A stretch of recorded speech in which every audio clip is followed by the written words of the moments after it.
Hey guys, tonight we take a stroll through the polished streets and perfume-spritzed parlours of Victorian England. But don't let the lace curtains fool you. Beneath all that elegance, something reeks, quite literally. You're about to discover that behind every pristine glove and pressed cravat was a world of questionable hygiene, peculiar beliefs, and some downright bizarre personal habits. You won't believe this, but in some parts of Victorian society, people thought bathing too often could actually make you sicker. Alright, before you get too cozy, go ahead and smash that like button and subscribe. But only if your heart says yes, and tell me, where are you listening from, and what time is it right now? Dim the lights, get that fan going for some background vibes, and let's chill into tonight's little adventure. The gas lamps flicker to life above your head as you step into a narrow cobbled street. Horse hooves clatter by, and the wheels of a carriage squelch through something wet near the gutter. You're wrapped in a thick wool coat, trying not to breathe through your nose. Even from here, the stench of the city, the real city, crawls up into your nostrils. It's a swirling cocktail of coal smoke, spoiled meat, overworked humans, and something far worse trickling from the upstairs windows. You glance up just in time to dodge a splash. Someone above has dumped the contents of a chamber pot out the window. It was supposed to be preceded by a warning shout, "Garde low!" But this time they forgot. Victorian glamour, meet Victorian reality. This is London in the 1850s, at the height of Queen Victoria's reign. On the surface, it's a world of innovation and refinement. The Great Exhibition dazzles crowds with glittering machines. Middle-class families attend the opera, shop for fine lace, and build rows of red brick houses. But step a bit closer, smell a bit deeper, and you'll discover that most of this world is coated in a thin, fragrant layer of denial. Behind the white gloves and embroidered waistcoats, hygiene is an unspoken crisis. Public sewage is barely controlled. Water is often pumped straight from rivers shared with industries, slaughterhouses, and human waste. In fact, if you lived in London during the summer of 1858, you'd be enduring what's still known as the Great Stink, a heatwave so intense it amplified the smell of the River Thames to unbearable levels. Even Parliament was forced to hang soaked curtains in the windows and flee sessions early, their noses tucked into handkerchiefs. You take another step, careful not to slip. The paving stones are slick with soot and mud. Not all the buildings here are grimy. Some are quite handsome. There's even a fresh coat of paint on the corner bakery. But the cracks start to show quickly. Flickering gas lights reveal thick layers of dust in the shop windows, and if you press your ear to a parlour wall, you might just hear the muffled scratching of something furry behind, the wainscoting. Inside, a maid scurries past with a mop and a face that suggests it's mostly for show. The true cleaning happens with scent. Housewives toss lavender sachets into drawers, burn vinegar in bowls to purify the air, and splash cologne on both themselves and their furniture. Under all that perfume, though, the truth festers, and yet no one says anything. Because in this time, hygiene isn't always associated with health. It's tied up in morality, class, and suspicion. Cleanliness is a sign of who you are, not just what you smell like. And for many, soap and water are far less trusted than a strong scent and a stiff upper lip. As you pass a lady in a bustle gown, she offers a tight smile, unaware that her dress hem has been trailing through puddles of filth for the past 6 blocks. And still, she believes she's clean. You walk on, ducking another overhead splash, the scent of rose oil fighting a losing battle in the night air. You keep walking, boots clicking softly now as the stone gives way to packed dirt in a quieter neighbourhood. It's late, and windows flicker with the yellow-orange glow of gaslight or a coal fire burning low. Somewhere, a baby is crying. Somewhere else, a dog barks and keeps barking. But mostly there's silence. thick and sour as the air itself. In one of the nicer row houses, a gentleman removes his gloves, revealing fingers stained faintly with ink. He doesn't wash them. He rubs his hands together briskly, flicking invisible dust to the floor before reaching for his pipe. In another home, a servant is brushing a lady's hair. 100 strokes, slow and steady, but not because it's dirty. The hair, laced with goose grease and pomade, hasn't been washed in weeks, maybe months. Washing hair too often is said to weaken it, you see. It's better to comb it daily, apply a bit more oil and pin it back in place. You pause outside a shop window displaying delicate soaps, Pears Transparent, advertised as the gentlest on skin, a product gaining traction among the rising middle class. But the irony hits. These soaps are luxury items, gifted more than used, admired for scent and appearance rather than lather. Many households still keep them locked in drawers, or display them proudly in parlours as signs of refinement, while the inhabitants scrub themselves with rough cloth and cold water on rare occasions. And public baths? Not yet. That revolution is still a few years away. For now, most people clean themselves piecemeal, with a damp cloth, a bit of vinegar or ammonia, maybe some flour rubbed on the skin and brushed off again.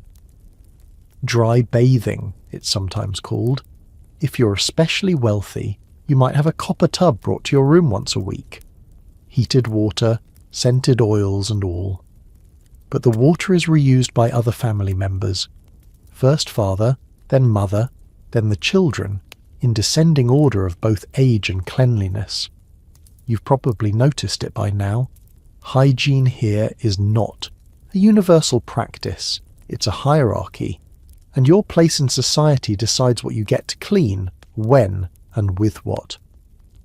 A housemaid's hands are raw from scrubbing floors with cold water and lye. Meanwhile, her mistress dabs rose water behind her ears and complains of dampness if the air isn't properly perfumed. A rat scuttles past and you don't flinch anymore. Even the architecture works against cleanliness. Victorian homes are built for appearances and spiritual virtue, not for ventilation or sanitation. Heavy drapery traps dust. Layered carpets soak up everything that falls. Upholstered chairs harbour a museum of smells. And the fireplaces, which burn nearly constantly in cold months, belch soot into every crevice. You duck into a side alley where the night gets darker and the air grows sharper. A drunk man mutters something incoherent, trousers stained, boots mismatched. He's not out of place. His hygiene, or lack of it, might be worse than yours, but not by much. You realise that smell is the great equaliser here. No matter how much you earn or how many servants you employ, the city's rot finds its way into your pores, your hair, your sheets. There is no escaping it. And yet, they carried on, went to balls, wrote poetry, invented the telephone and built railways, all while itching, stinking, coughing and powdering over the parts no one spoke of. Maybe they didn't ignore it entirely, but they didn't fix it either. Not yet. You glance up once more. A flicker of gaslight shimmers through lace curtains. Somewhere beyond them, someone believes they are clean. Clean enough. And now, so do you. You wake the next morning, still wrapped in the same sheets you used last week, and the week before that. They smell faintly of coal smoke, sweat, and something musky you can't quite place. The sun slices through the smog-streaked window, painting golden slats across the floorboards. But don't be fooled by the glow. Outside, the city is already stirring, and so is its stench. Your first instinct is to use the loo, but this is 1850s England, and if you're not among the very wealthy, your toilet options are, let's say, creative. You glance to the corner of the room where a porcelain chamber pot sits discreetly under a ruffled table skirt. If you're lucky, it was emptied last night. If not, well, that's your problem now. You squat, do your business, and wince at the slap of sound. No plumbing here, just dignity slipping away in ceramic echoes. The chamber pot is then covered and tucked back under the table, as if nothing happened. Out of sight, out of nose. If you were staying in a lower-class boarding house, or worse, a tenement, you'd be sharing one of these pots with a whole floor. Some buildings might have a shared outhouse out back, a wooden box with a hole over a pit if you're lucky. But more often, people relieve themselves indoors and chuck the contents out the window. Yes, out the window. The phrase, gardez l'eau, a leftover French warning meaning, watch out for the water, was supposed to be shouted before the contents splashed onto the street. Supposed to be. You throw open your window for some air, but immediately regret it. A sour blend of urine, rotting produce, and horse manure wafts up from the alley. Across the way, a woman in a petticoat casually tips her chamber pot onto the street below. You watch it fall, splash, and vanish into the grime already pooled along the curb. That liquid river. It's called night soil, and it's as charming as it sounds. Now, imagine being a dustman or night soil collector. These poor souls would arrive with large carts and ladles to scoop up human waste from cesspits, barrels, or the street itself. Some wore oilcloth coats to protect themselves, others didn't bother. You could spot them by the smell from half a block away, and their profession made them almost untouchable socially. Yet without them, the city would drown in its own filth. Back in your room, you consider washing your hands, but there's no sink. Maybe a basin with yesterday's water sits by the mirror, still cloudy and cold. A bar of soap floats inside, slick and shrinking. You rinse one hand, splash your face, and call it good. No one expects you to be fresh. They just expect you to pretend. And speaking of pretending, have you met the chambermaid yet? She's the one who empties these pots, scrubs the linens, and carries sloshing pails down creaky staircases every morning. Her hands are chapped, her apron stained, and her sense of smell permanently dulled. If she's lucky, she won't spill anything. If she's unlucky, she'll track something unpleasant across the carpet and be blamed for the odour it leaves behind. You dress in layers. Shirt, waistcoat, trousers, coat. Everything smells faintly of must and mothballs, but it's dry, so that's good enough. The concept of clean here is a spectrum, not standard. If you're not covered in visible grime, congratulations, you're presentable.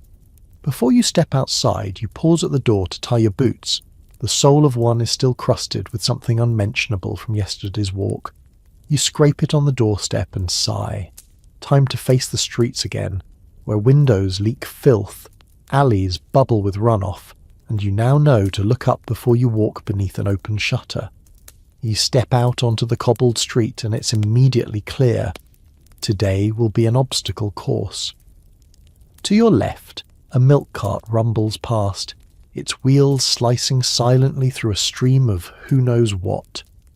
To your right, a butcher tosses something red and glistening into a gutter that used to be a drainage ditch, but now just hosts a colony of ambitious flies. And directly in front of you, someone is sweeping a stoop, sending clouds of dust and bits of chicken feather straight into the morning air. You sidestep an alley where the stink gets sharper and darker. That's where the night soil men worked last night, if they bothered to show. Some parts of the city are so neglected the piles simply grow. And if you're thinking that surely someone's in charge of all this, you'd be wrong. In this era, there's no central sanitation system, no waste disposal department, no city-wide plumbing grid. The closest thing to organised public hygiene is a patchwork of overworked parishes and inconsistent bylaws, many of which haven't been enforced in years. In fact, the first real Public Health Act didn't pass until 1848, and even then most landlords found clever ways to ignore it. Why build a sewer when a hole and a wooden lid will do? And if you're wondering where all this waste goes after it's tossed into the street, The answer, unfortunately, is nowhere helpful. Much of it flows into open drains that lead directly to the River Thames. That same river, by the way, is where some neighbourhoods draw their drinking water. That's not dramatic licence, it's fact. The same river that receives dead cats' horse entrails and the contents of thousands of chamber pots each day is the source of many families' morning tea. Not that everyone knows this, or wants to. There's a peculiar blindness to the whole arrangement. As long as the filth is outside your home, and ideally not visible from your parlour window, you can pretend the city is clean. It helps to believe that disease comes from bad air, not bacteria. That way, if you catch cholera, you can blame the weather. But slowly the system starts to break. In the summer of 1858, the infamous Great Stink you've heard whispers of, something changes.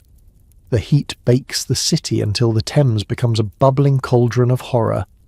The stench is so overwhelming, Parliament literally soaks its curtains in chloride of lime to make the air bearable.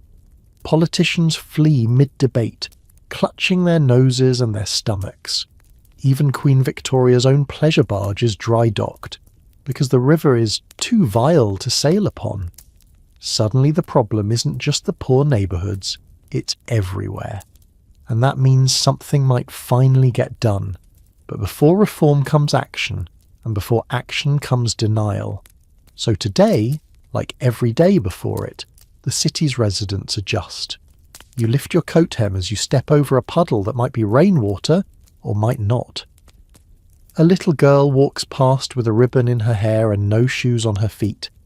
A shopkeeper tosses the morning sweepings into the gutter and wipes his hands on his apron before returning to knead dough. And as you walk further down the street, you spot something that briefly lifts your mood. A rag-and-bone man singing to himself as he pushes a cart piled with old tins, broken chairs, and half-melted chamber pots. He whistles a tune no one recognises. Maybe that's his secret. Keep moving, don't breathe too deeply, and try not to think too much about where the wheels are rolling. Because in Victorian England, the city doesn't just stink. It hums with it. It seeps into your boots, clings to your collar, and rides home with you at the end of the day.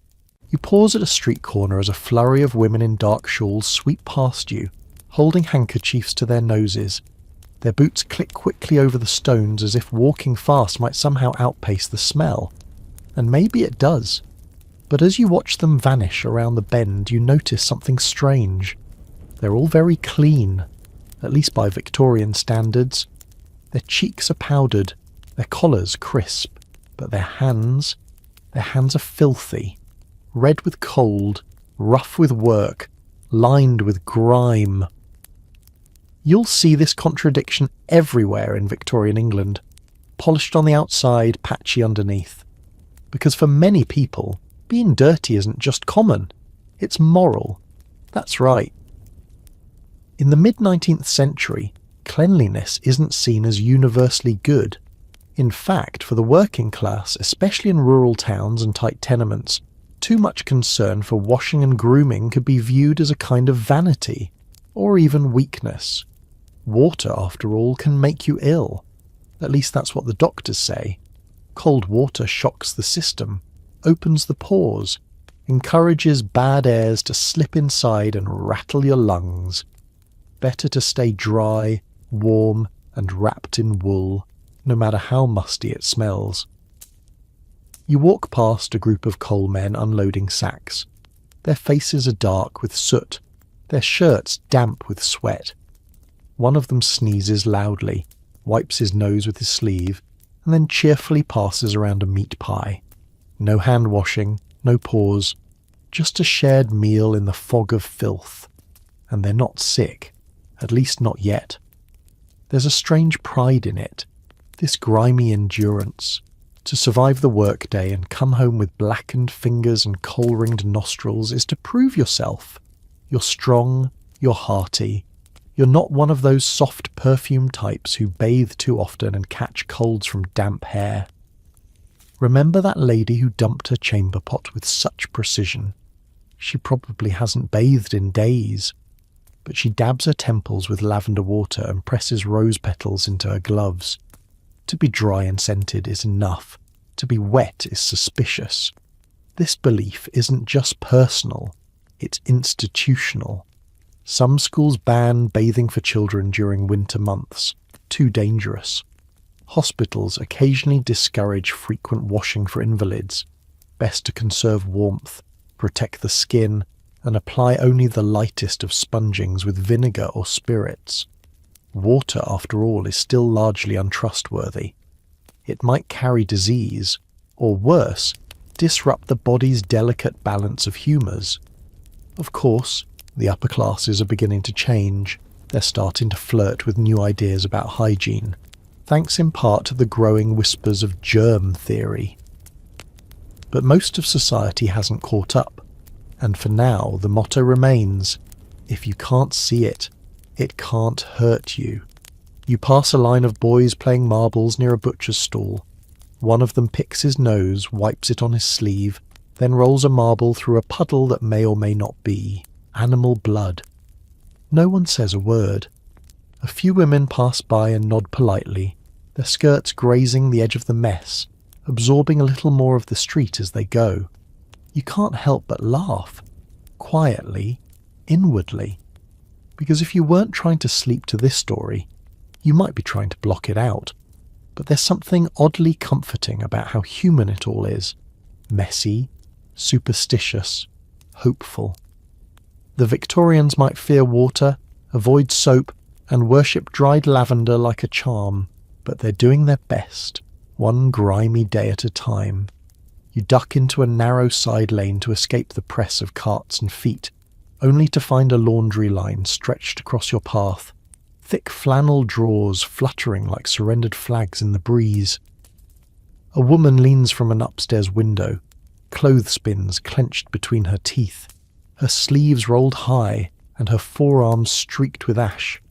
She's one of the few today who's dared to confront the great enemy, water, but you wouldn't call her clean. She's rinsing garments in a bucket of grey, soapy liquid that's already seen too many washes.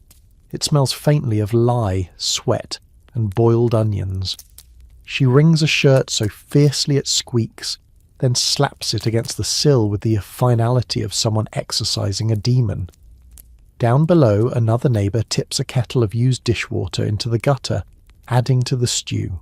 Steam rises, and with it, a new wave of street perfume. Cabbage, tallow, pipe smoke, horse dung. It's hard not to gag. And yet, for many Victorians, this is simply the rhythm of the day. Filth isn't shocking. It's expected. It clings to your boots, coats your lungs, nestles into your collar seams like a second skin. It's part of the city's heartbeat. The idea of sterilising every surface, or even your own body, just doesn't make sense yet. Not when filth is everywhere. Not when it's normal. You walk past a newsboy hollering headlines. The latest cholera outbreak has claimed 27 lives in a nearby slum. No one stops to listen. These deaths are background noise now, filed away under God's will or foul air. Few make the connection between disease and the grime in their own homes. Even fewer believe it could be prevented. Instead, the conversation, when it happens at all, tends to revolve around morality. Dirty homes are a sign of laziness. Sick children mean inattentive mothers. If your parlour smells, it reflects your character, not your environment. Cleanliness is tied to class and virtue, not microbes or soap, which explains why many people walk around with their heads held high and their hands unwashed. A gentleman with muddy boots might still be respected, so long as he speaks properly and keeps a cravat at his neck. A factory girl with polished nails might be laughed at for her airs. It's not about being clean, it's about knowing your place. And for those too poor to pretend, there's always the workhouse where you might finally get a proper scrub, not for your benefit, mind you, but to make you more manageable. Before children were admitted, they were often bathed, deloused and dressed in regulation clothes. Not because anyone cared about their comfort, but because lice spread and smell offends. You peer into a bakery and catch the scent of bread. For a moment the city doesn't seem so foul. But then you notice the baker's apron, streaked with flour and fingerprints, and the cracked wooden counter, gleaming with a patina of grease. That loaf you're eyeing? It was probably kneaded by hands that haven't seen water since yesterday, or longer. Still, the line stretches around the corner. People buy, people eat, people live, and the dirt stays. You step out of the lane and back onto the main road. Your boots are damp now. You don't look down to check why. Instead, you keep walking, just like everyone else, pretending that the stink isn't real, that the filth isn't crawling slowly up your coat hem, and that the strange wet spot on your sleeve is probably just water. Probably. It's finally your day off, and you've decided, against better judgment, that today you'll bathe. That means boiling water, buckets and buckets of it. There's no twist of a tap here, no ready geyser of hot bliss, just a grimy kettle perched over a coal fire, hissing slowly as it begrudgingly heats. The fire is smoky, the room is draughty, and the water takes nearly an hour to warm. By the time it's ready, you're already sweating from hauling the bucket upstairs. The tub sits in the middle of your bedroom floor, tin, dented, and just wide enough to make sitting feel like folding yourself into a tea kettle.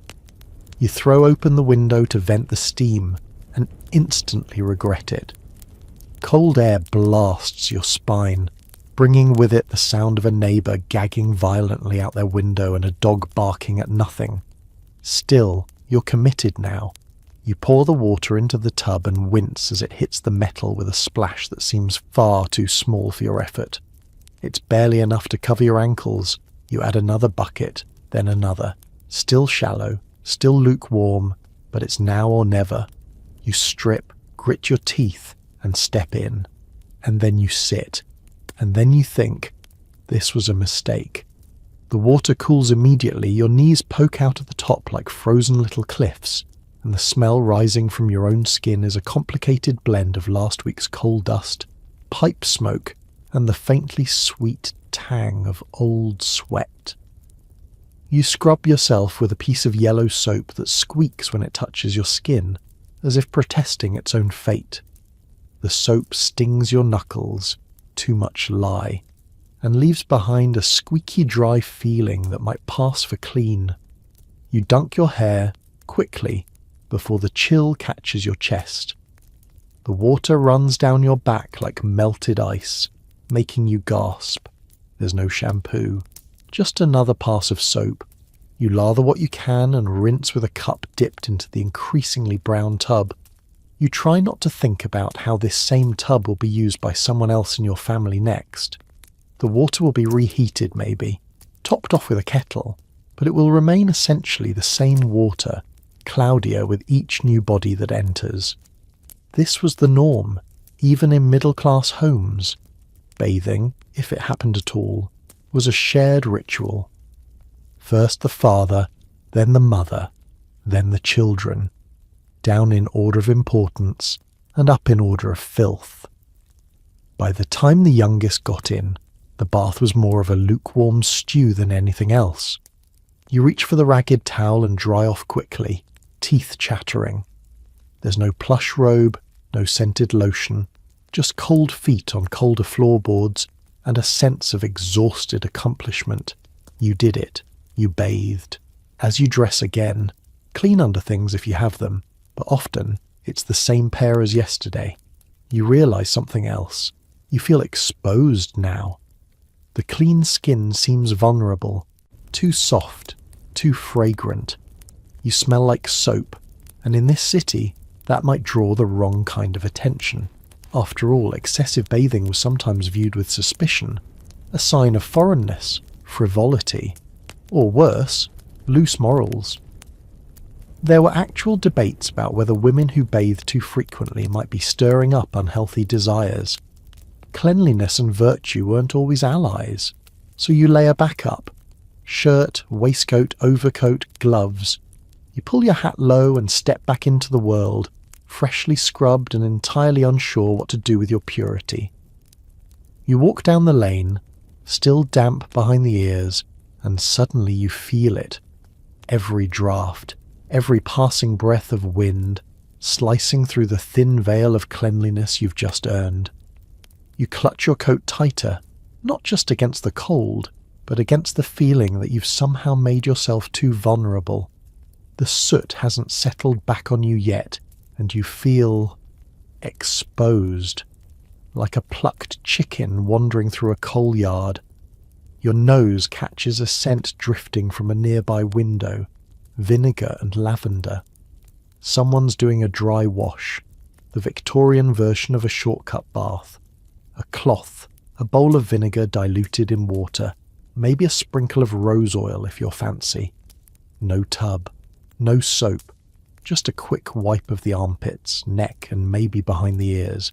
Efficient, inoffensive, and most importantly, safe. Because yes, even in the 1850s people still worried about getting sick from bathing, especially full immersion. It was thought that warm water opened your pores too wide, making your body more susceptible to bad airs. Many doctors advise sponge baths over soaking tubs. A woman too fond of hot baths might be labelled delicate. A man who bathed weekly might be suspected of hiding a disease. Cleanliness was tolerated. Moderation in cleanliness was preferred. You pass a street vendor selling vinegar by the bottle, not for cooking, though it could do that too, but for body scrubbing, scenting the air, treating lice, and even wiping down infants. There were rumours that vinegar could keep away plague and cholera. People dabbed it behind their ears or sniffed it from handkerchiefs dipped in the stuff. It burned, but it was believed to kill invisible dangers. Not germs, of course. Germs weren't fully accepted yet, just bad humours, pestilential vapours, miasmas. And so people walked around in clouds of scent, not to be attractive, but to be safe. Perfumed pomanders dangled from belts. Nosegays of herbs were clutched in gloves. Public spaces, especially hospitals, reeked of camphor, vinegar and carbolic acid. Not disinfectant in the modern sense, but in a spiritual nose-cleansing sort of way. You pass a public notice on a wall, half faded from rain. It warns against bathing in the Thames, not because it's filthy, although it is, but because cold water immersion might cause fainting or feminine disruption. Baths, you're reminded again, are not yet seen as tools of health. They're borderline suspicious.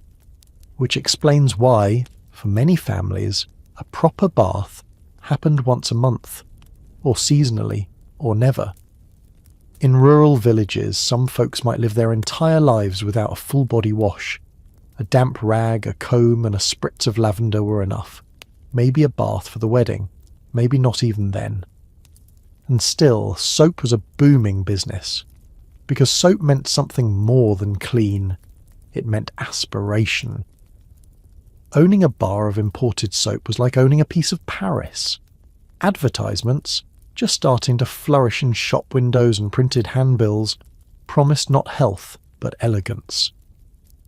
A lady is known by her fragrance, one claimed. Another boasted, no true gentleman lacks a lather. Soap became a social signal, more than a hygienic one. To be seen buying it was enough. To be seen using it, well, that depended on who was watching.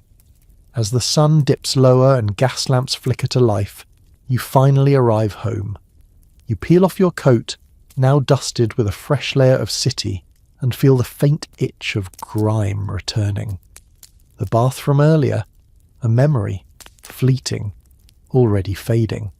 You smile anyway, because for a few glorious hours you were cleaner than most. And in Victorian England, that made you practically a unicorn. You've been scratching your neck all afternoon. First it was just a tickle near your collar, then behind your ear, then your scalp, and now As you sit by the window watching chimney smoke tangle with the twilight, you're scratching so furiously it's starting to feel like your wig is crawling. Because maybe it is. Head lice were as much a part of Victorian life as lace gloves and afternoon tea. No one spoke of them, of course, not in polite company, but everyone knew, everyone itched. From the bootblack in the street to the lady in the drawing room, lice didn't care about class. They loved warm scalps, dense hairdos, and especially wigs packed with pomade and dust. You run a comb through your hair, gently, hesitantly, and something tiny falls to the floor. You don't look too closely. You already know. If you lived in a workhouse, the solution would be brutal. Heads shaved, scalps scrubbed raw with lye soap, infants dunked in sulphur water while mothers cried and begged for softer hands. The lice always came back. They burrowed into seams, nestled in hats, and thrived in bedding too expensive to wash more than once a month. In middle-class homes, things were handled with a bit more subtlety. A housemaid might quietly slip a vinegar rinse into your evening routine. Mothers kept small jars of mercuric ointment tucked in drawers, dabbing it on scalps at bedtime with hushed urgency.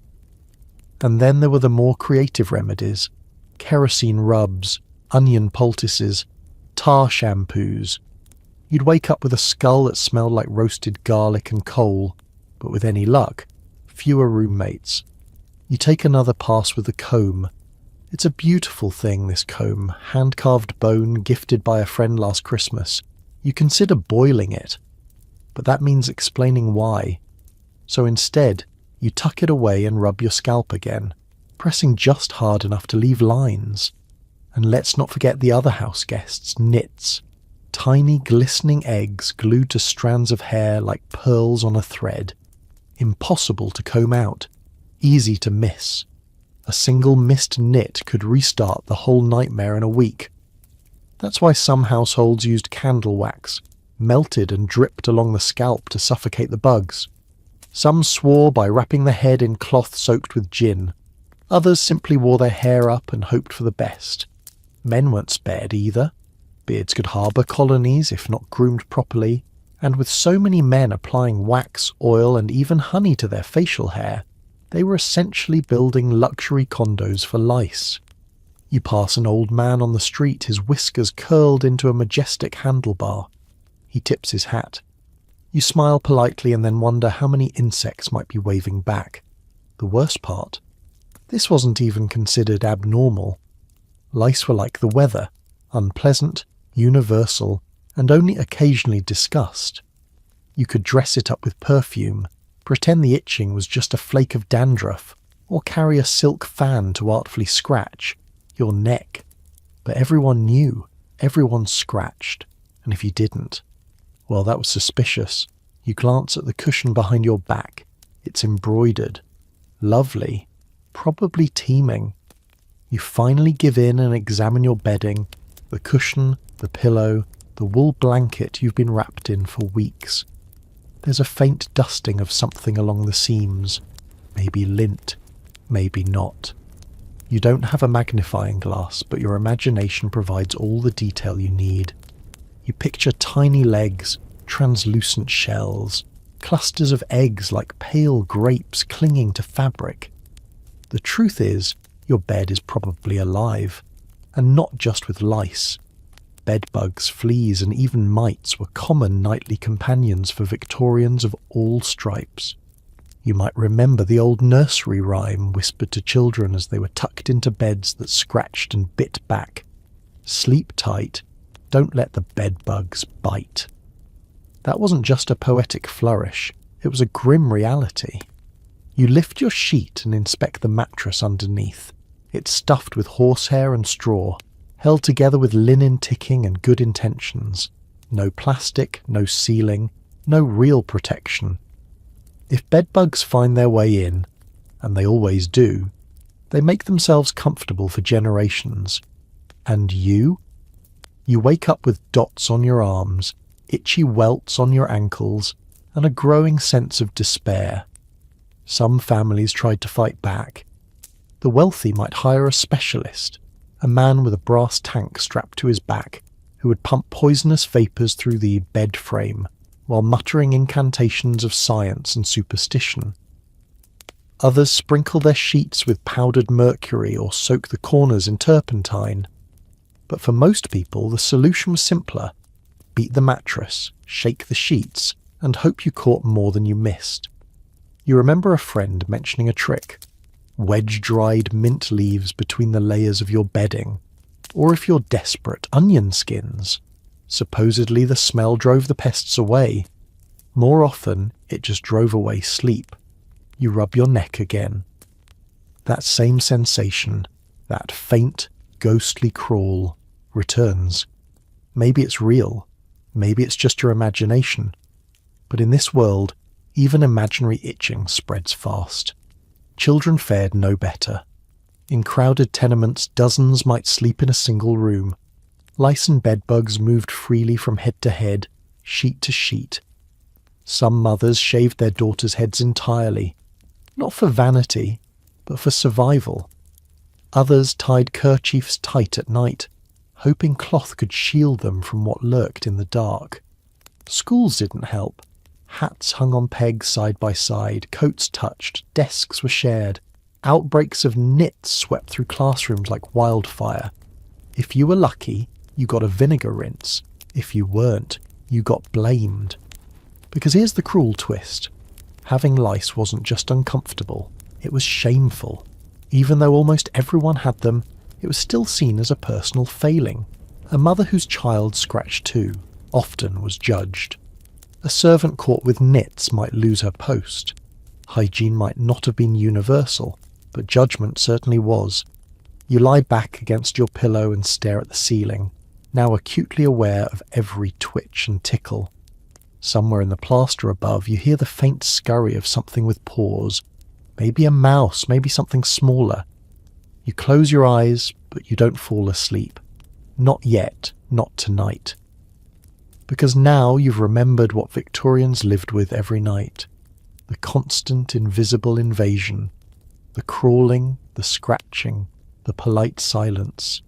And still, somehow, they slept. The morning begins, as it always does, with a scream.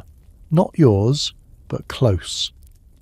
It echoes from the next room, where young Thomas, the neighbour's boy, has just had his ears scrubbed with a bristle brush and a cold slap of lye soap. You hear his mother scolding him between swipes. "Stand still, you mucky little ragamuffin. You're not going to school looking like a chimney sweep's boot." Which is ironic, because he is a chimney sweep's apprentice. Children in Victorian England, especially those from poor or working-class families, weren't just dirty. They worked in dirt. They crawled through soot-clogged chimneys, slopped around in dye houses, hauled coal, sorted rags, cleaned fish, and scraped boots, all before the age of 10. Bathing was rare, partly because it was impractical, but mostly because it never lasted. What was the point of washing a boy who'd be black with soot again before breakfast? You peer out your window and spot Thomas trudging down the lane, his face freshly scrubbed, but his fingernail still rimmed in black. His mother has done her best. His collar is crooked but stiff with starch, and someone's attempted to part his hair with what looks like axle grease. You remember being that age, or maybe you just imagine it. The sting of soap in your eyes, the icy shock of cold water from the pump, the stiff, scratchy towel that rubbed more than it dried. Some Victorian children dreaded bath time more than the cane, not because they were lazy, but because bathing, in many homes, was punishment in disguise. Public sentiment toward children and cleanliness was deeply contradictory. On one hand, dirty children were seen as a disgrace, a reflection of bad parenting, bad morals, or bad breeding.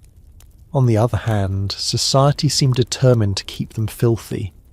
Employers didn't care if little hands were raw or faces were smudged. They cared about output, work, silence. Some schools preached cleanliness as a form of character building, but even then, clean usually meant your boots were polished and your hair was parted.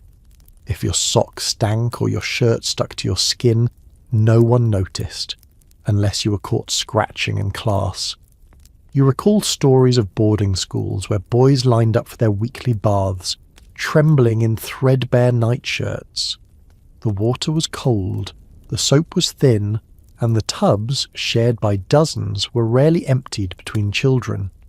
Lice spread like rumours. Rashes bloomed. Teachers barked orders to wash properly, but gave no clean towels to dry off with. And the girls, they had it worse. Too clean, and they were called vain. Too dirty, and they were scolded as wild. Their long hair, rarely cut, became a breeding ground for nits. Combing was painful. Washing was rare. Most families braided it tightly and hoped for the best. You see a girl now passing by your stoop with a basket of laundry. She's no older than 8, sleeves rolled, arms pink from cold water and lye. Her hair is pinned back neatly, though her boots are held together with string. She walks with purpose. She does not smile. And you realise these were not carefree childhoods with grassy knees and apple cores. These were days of work, worry, and itchy skin. But still, the children marched on, mucky, matted, and magnificent in their resilience. Later that day you passed the local wash-house, and the sound of children echoes from within, splashing, coughing, protesting. It's one of the few charitable institutions in the area, a grim brick building with peeling signs that promise cleanliness and order for all. Inside, under the watchful eyes of matronly attendants, the poorest children are scrubbed with a level of vigour that borders on violent. You step through the open doorway and the scent hits you. Wet wool, boiled soap, and something vaguely metallic. Rows of tin tubs sit like feeding troughs, half filled with cloudy water. Young boys and girls stand in line, shivering and clutching their elbows, waiting their turn. A boy of about 6 is already in the water.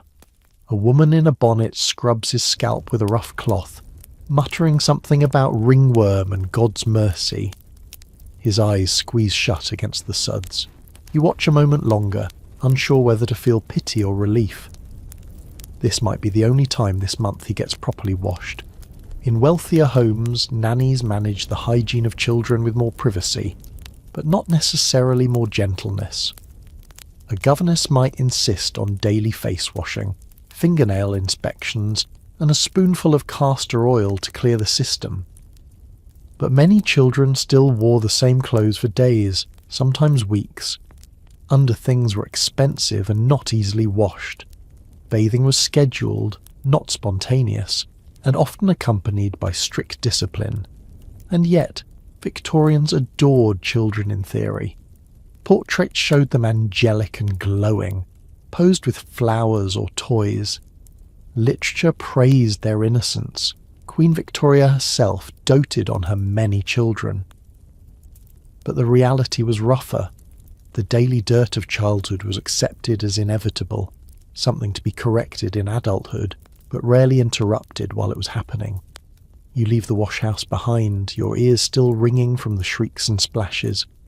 On your way home, you pass a girl standing on a crate, polishing boots outside a gentleman's club.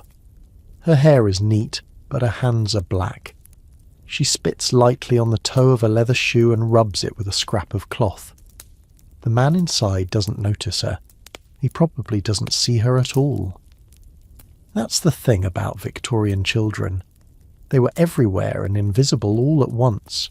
Their dirtiness was expected, normalised, a backdrop to adult lives. Only when their filth offended a customer, a landlord or a teacher, did it become something worth scolding, rarely worth solving. You remember a story you overheard once, of a young orphan in a mill town who was bathed only once a year. The rest of the time, her skin was kept sealed beneath layers of clothing, soap never touching her back. When the annual bath came, her skin blistered, not from infection, but from unfamiliarity. Water, when finally used, had become the shock, not the cure. Back in your room, you sit on your bed and glance at your own feet. They're not pristine. You haven't changed socks in 2 days. But compared to the children on the street, you're practically a model of cleanliness.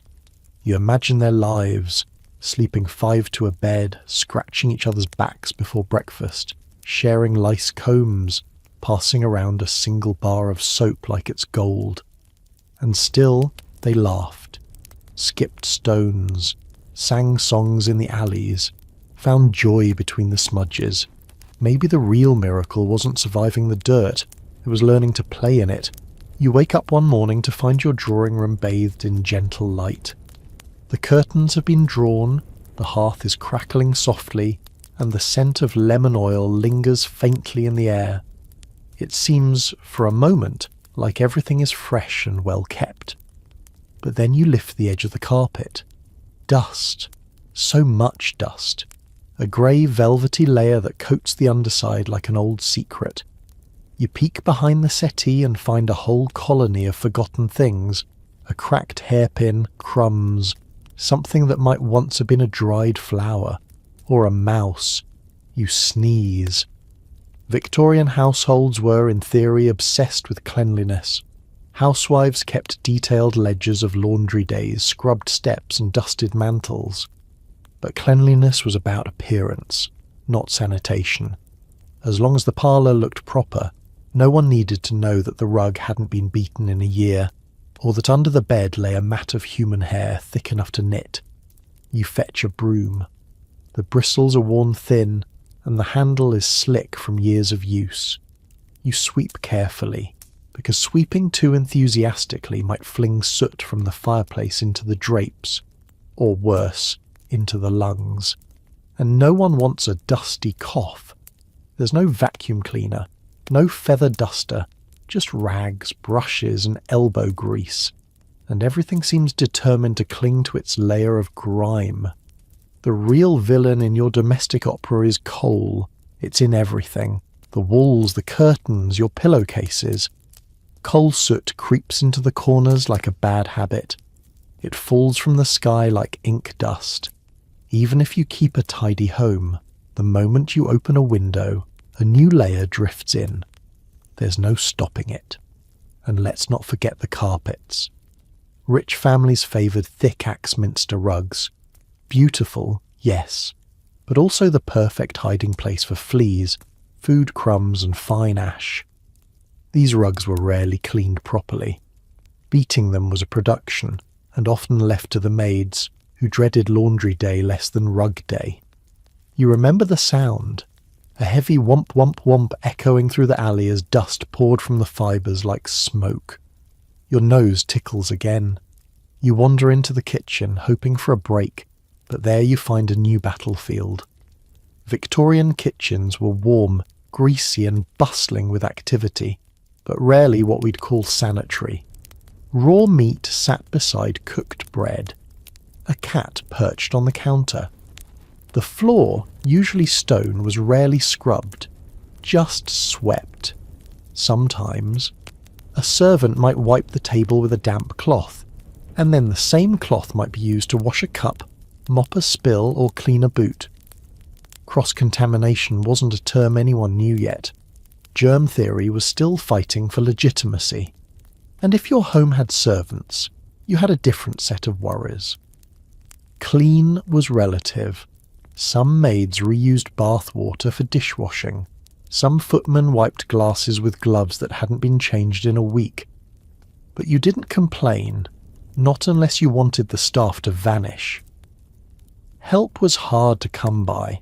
Better to hold your breath and pretend everything smelled like lemon oil. Because in the Victorian home, cleanliness wasn't in the corners, it was in the illusion. You open the linen cupboard next. It should be filled with crisp white sheets and lavender-scented napkins. But instead the folded piles have gone yellow with time, and something crunches as you lift a pillowcase, starch or moth droppings. Either way, the air is thick with that old familiar scent, damp fabric, dust and the ghost of mildew. You hold up a nightshirt to the light and spot a faint brown ring at the collar. Not unusual, in fact quite expected. Laundry was a weekly ordeal for most households, and garments were worn multiple times before even being considered for the wash. Underthings especially were prized. If you owned 2 pairs, you were considered fortunate. If you had 3, you were wealthy. In some working-class homes, a single undershirt rotated between siblings. It was passed down, patched, rinsed, and worn again, and washing it. A whole-day affair involving a copper tub, a fire, and a back nearly broken from wringing. You step into the scullery and see the wash basin still full from yesterday. The soap floats like a bloated slug on the surface. It's brown and cracked and gritty, probably homemade, from animal fat, wood ash and salt, the kind that leaves your hands red and your skin smelling faintly of bacon. If you had the money, you'd buy fancy imported soap, wrapped in paper with gold leaf and a picture of a blushing shepherdess. But most people didn't actually use that soap.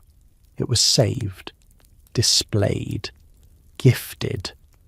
Real soap, the stuff that actually touched skin, was caustic, ugly, and used until it was a slippery sliver. You hear a clatter in the hallway. Someone's dropped a pail. You step out and find the housemaid on her knees, cursing under her breath. She's been up since 5, scrubbing steps, polishing brass, shaking rugs, and now laundry. Her apron is soaked, her hands cracked, and she looks like she hasn't slept in days. You offer to help, but she waves you off with a sharp shake of her head. There's no time. There's never time. She tells you this week she had to clean behind the stove, a task so dreaded it was saved for twice a year, if that. Behind the stove, she says, is where everything gathers. Mouse droppings, dead flies, clumps of coal soot, and occasionally something worse. One time she found a dead sparrow. Another time, a sausage from last Christmas. Still, the family expects her to keep the house presentable. Clean lace doilies on the chairs, curtains free of smuts, a polished silver teapot gleaming on the tray, even if the inside of the cupboard is growing mushrooms. That's the contradiction of Victorian domestic life. Appearances are everything, and function is an afterthought. You keep a porcelain pitcher full of rose water on the vanity, but you reuse the same cloth to wash everyone's face. You wax the floor in the drawing room, but rats run wild in the pantry. Your front steps are scrubbed twice a week, while the kitchen drain smells like something died in it last spring. Something probably did. You thank the maid and return to your room, brushing invisible dust from your sleeves. You stare at the embroidered pillow on your bed and wonder once again what's living inside it. Then you fluff it anyway and lie back with a sigh. The ceiling is cracked, the lamp flickers, and the faint smell of gas leaks into the room like a lullaby. But everything looks clean, and in Victorian England that's what counts. Laundry day arrives with all the grace of a battlefield. You're awakened before dawn by the rhythmic thump, thump, thump of someone hauling the copper boiler into place. Outside, chimney smoke already snakes into the sky, and the back courtyard is alive with steam, wet linens, and women shouting over the hiss of boiling water. This isn't a quiet, delicate affair. It's industrial, violent even. Laundry in the Victorian era meant rolling up sleeves, building fires, and engaging in full-body combat with linen, soap, and the elements. You stumble downstairs, bleary-eyed, and find the housemaid stirring sheets in a bubbling copper tub with a wooden paddle nearly as tall as she is. Her face is pink with steam, her hands chapped raw. And it's only 7 a.m, she explains between grunts, that washing is done in batches, whites first, then coloureds, then underthings, which are often too embarrassing to hang outside. In wealthier homes, even the drying of drawers was a delicate issue. Ladies' unmentionables were draped behind other laundry or hung indoors to preserve modesty, lest the neighbours gossip about a frilly petticoat fluttering in public view. You glance toward the drying line and notice something curious. hardly any undergarments at all. Instead, a parade of sheets, trousers, stockings and nightgowns wave solemnly in the breeze like surrender flags.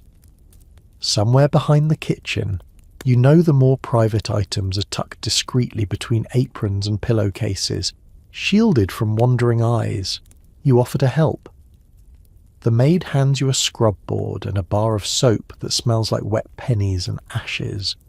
You dip a stained collar into the wash basin and begin to scrub, the fabric rasping against the metal ridges until your knuckles throb. The stain doesn't budge. She shrugs.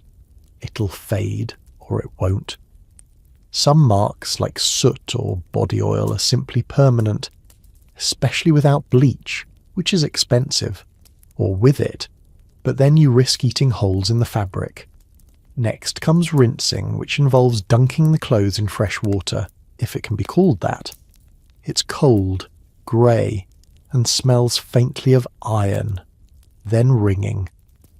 Two people twist a sheet together like a broken rope until the water drips free, and the fabric droops like a defeated ghost. Ironing is the final frontier, and it's not for the faint of heart. Heavy cast irons are heated over the fire, tested with a sprinkle of water, then applied to the garments with the same delicacy one might use to flatten a squirrel with a roof tile. Burns are common, scorch marks even more so, and still it must be done. Wrinkles are a sign of laziness.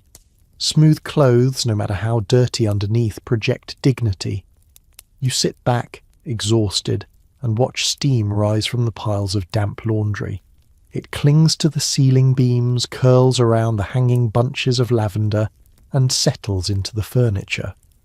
The whole house smells of lye, heat, and damp cloth, a scent both satisfying and slightly sickening. The maid coughs into her sleeve. "We'll do it again next week," she says, already dragging the washtub toward the drain. And you realise, in this world, cleanliness isn't something you achieve, it's something you chase, week after week, stain after stain, until the fabric frays or the water runs red from your own hands. After the sheets are hung and the last socks pinned like damp bats across the line, you and the maid slump beside the hearth, watching the coals flicker. Her arms tremble from wringing.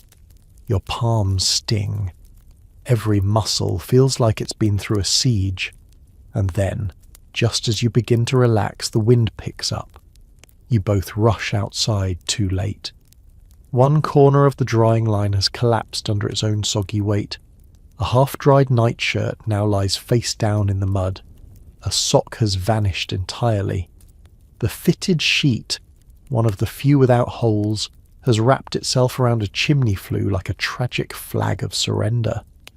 The maid doesn't curse. She just breathes in through her nose, exhales, and begins again. In Victorian England, laundry wasn't just a task. It was a gamble. A sudden rainstorm, a gust of coal ash from a neighbour's fire, even a bird with poor aim could undo an entire day's work. There were no dryers, no stain removers, and certainly no backups. What you had was what you wore, and if it wasn't dry by morning, well, you wore it anyway. Back inside, the remaining damp clothes are draped over wooden racks, chairs, even the backs of doors. The house now resembles a ghost convention. Sheets balloon with every draught, stockings dangle like withered sausages, and steam condenses on every surface. The wallpaper begins to curl at the corners. You take a moment to study the undergarments more closely. A pair of drawers, long, buttoned, heavily patched. Not exactly seductive. Victorian underwear was built for practicality, warmth and modesty. For women that meant layers, chemise, drawers, corset, petticoat. Men fared no better. Flannel underpants, undershirts, socks that took days to dry. None of it was easy to clean. Most of it, frankly, wasn't cleaned very often. Why? Because underwear wasn't designed to be changed daily. For many, once a week was ambitious. Twice a month, acceptable. Some families shared undergarments across siblings. Some didn't wear any at all. and yet these garments were the most closely guarded. They were never discussed openly, never seen fluttering on a front line. A woman's chemise might be dirtier than the soles of her boots, but she'd rather die than let it show. The illusion of respectability mattered far more than actual sanitation. You step over a pair of drying bloomers and nearly slip on a puddle. A bucket of rinse water has overflowed near the stove, soaking into the floorboards. You mop it up with a rag that was, until recently, a hand towel. Everything in the house serves at least 3 purposes. As night falls, the damp smell intensifies. The windows fog. The furniture sulks under the weight of cloth, and still the house must look clean when guests arrive tomorrow. So the maid smooths the tablecloth. You adjust the curtains. A vase of wilting flowers is moved into view. From the doorway, the room glows with the illusion of order. But you and the house both know the truth. Clean, in the Victorian sense, is a performance. It's the act of making the visible world appear spotless, even as the hidden world grows musty, buggy, and sour beneath the seams. You sit beside the hearth again, your hands still damp, and try not to breathe in too deeply, because behind the scent of lavender, there's still the faintest whiff of mildew. You're invited to tea at Mrs. Fairchild's today, a woman known in the neighbourhood for her impeccable taste and delicate constitution. Her drawing room is always freshly perfumed, her furniture upholstered in pale florals, and her doilies starched into sharp perfection. You dress in your cleanest coat, dab a bit of bay rum behind your ears, and brace yourself. Because you know this visit won't smell like tea, it will smell like everything else trying to cover up what tea cannot. As you step into her home, you're immediately enveloped in a cloud of rose oil, lemon verbena, and something powdery that clings to your throat like lace soaked in talc. The effect is dizzying. There's no breeze, no ventilation, just a slow circulating blend of perfumes, pomanders, scented candles, and dried herbs hanging discreetly behind the curtains. A cluster of lavender sachets rests in a bowl by the fireplace, wilting under the heat. Mrs. Fairchild greets you in a high-neck dress that likely hasn't been laundered since last month. But it doesn't matter. She's perfumed to the heavens. Her wrists, her collarbone, her gloves. The scent seems to speak before she does. She gestures for you to sit, and as you lower yourself into the upholstered armchair, your nose brushes the air above a cushion. Cloves and something faintly medicinal. Perhaps camphor. Perhaps a forgotten cat. Tea is served on a gleaming tray, and you try not to stare as the maid places it down. Her hands are clean, but her cuffs are stained. The silver is polished, but the tray smells faintly of old milk. You lift your cup. The tea is hot, fragrant, and slightly overbrewed, but it's the room that dominates your senses. Every Victorian home had its signature scent. For some, it was beeswax polish and cigar smoke. For others, boiled cabbage and burning hair tonic. And for the Fairchilds, it's rosewater layered over damp upholstery, a kind of olfactory wallpaper. Why the obsession with scent? Because Victorians believed deeply in the power of miasma, bad air. Long before germ theory took hold, it was thought that foul odours carried disease. The logic was simple. If it smells rotten, it is rotten. So people doused themselves, their rooms, their linens, and even their handkerchiefs in strong scents to protect from illness. You once heard of a man who stuffed orange peels up his nostrils during a cholera outbreak. Another who wore a vinegar-soaked sponge in a silver locket around his neck. And in polite homes, the go-to remedy was perfume. Not the delicate floral spritz we think of today, but aggressive, musky blends designed to dominate a room. Civet, ambergris, patchouli, scents so bold they could mask a rotting chamber pot behind the curtain. Sometimes they had to. You sip your tea, the cup is dainty, the biscuit stale. Across the room, A pot of hyacinths wilts from too much sun. Mrs. Fairchild talks about the weather, her nerves, the unfortunate odour coming from the neighbour's stable. She clutches a lace-edged handkerchief to her nose. It smells like violets, faintly. You wonder what her home smells like when she's not expecting guests. You probably don't want to know. You finish your tea and attempt a polite smile as Mrs. Fairchild leans closer, dabbing at her temples with a lavender sachet. She calls it her nervous cushion, a small embroidered pillow filled with dried herbs, always within reach for emergencies like bad news or the smell of fishmongers. You glance around her sitting room and notice the layers.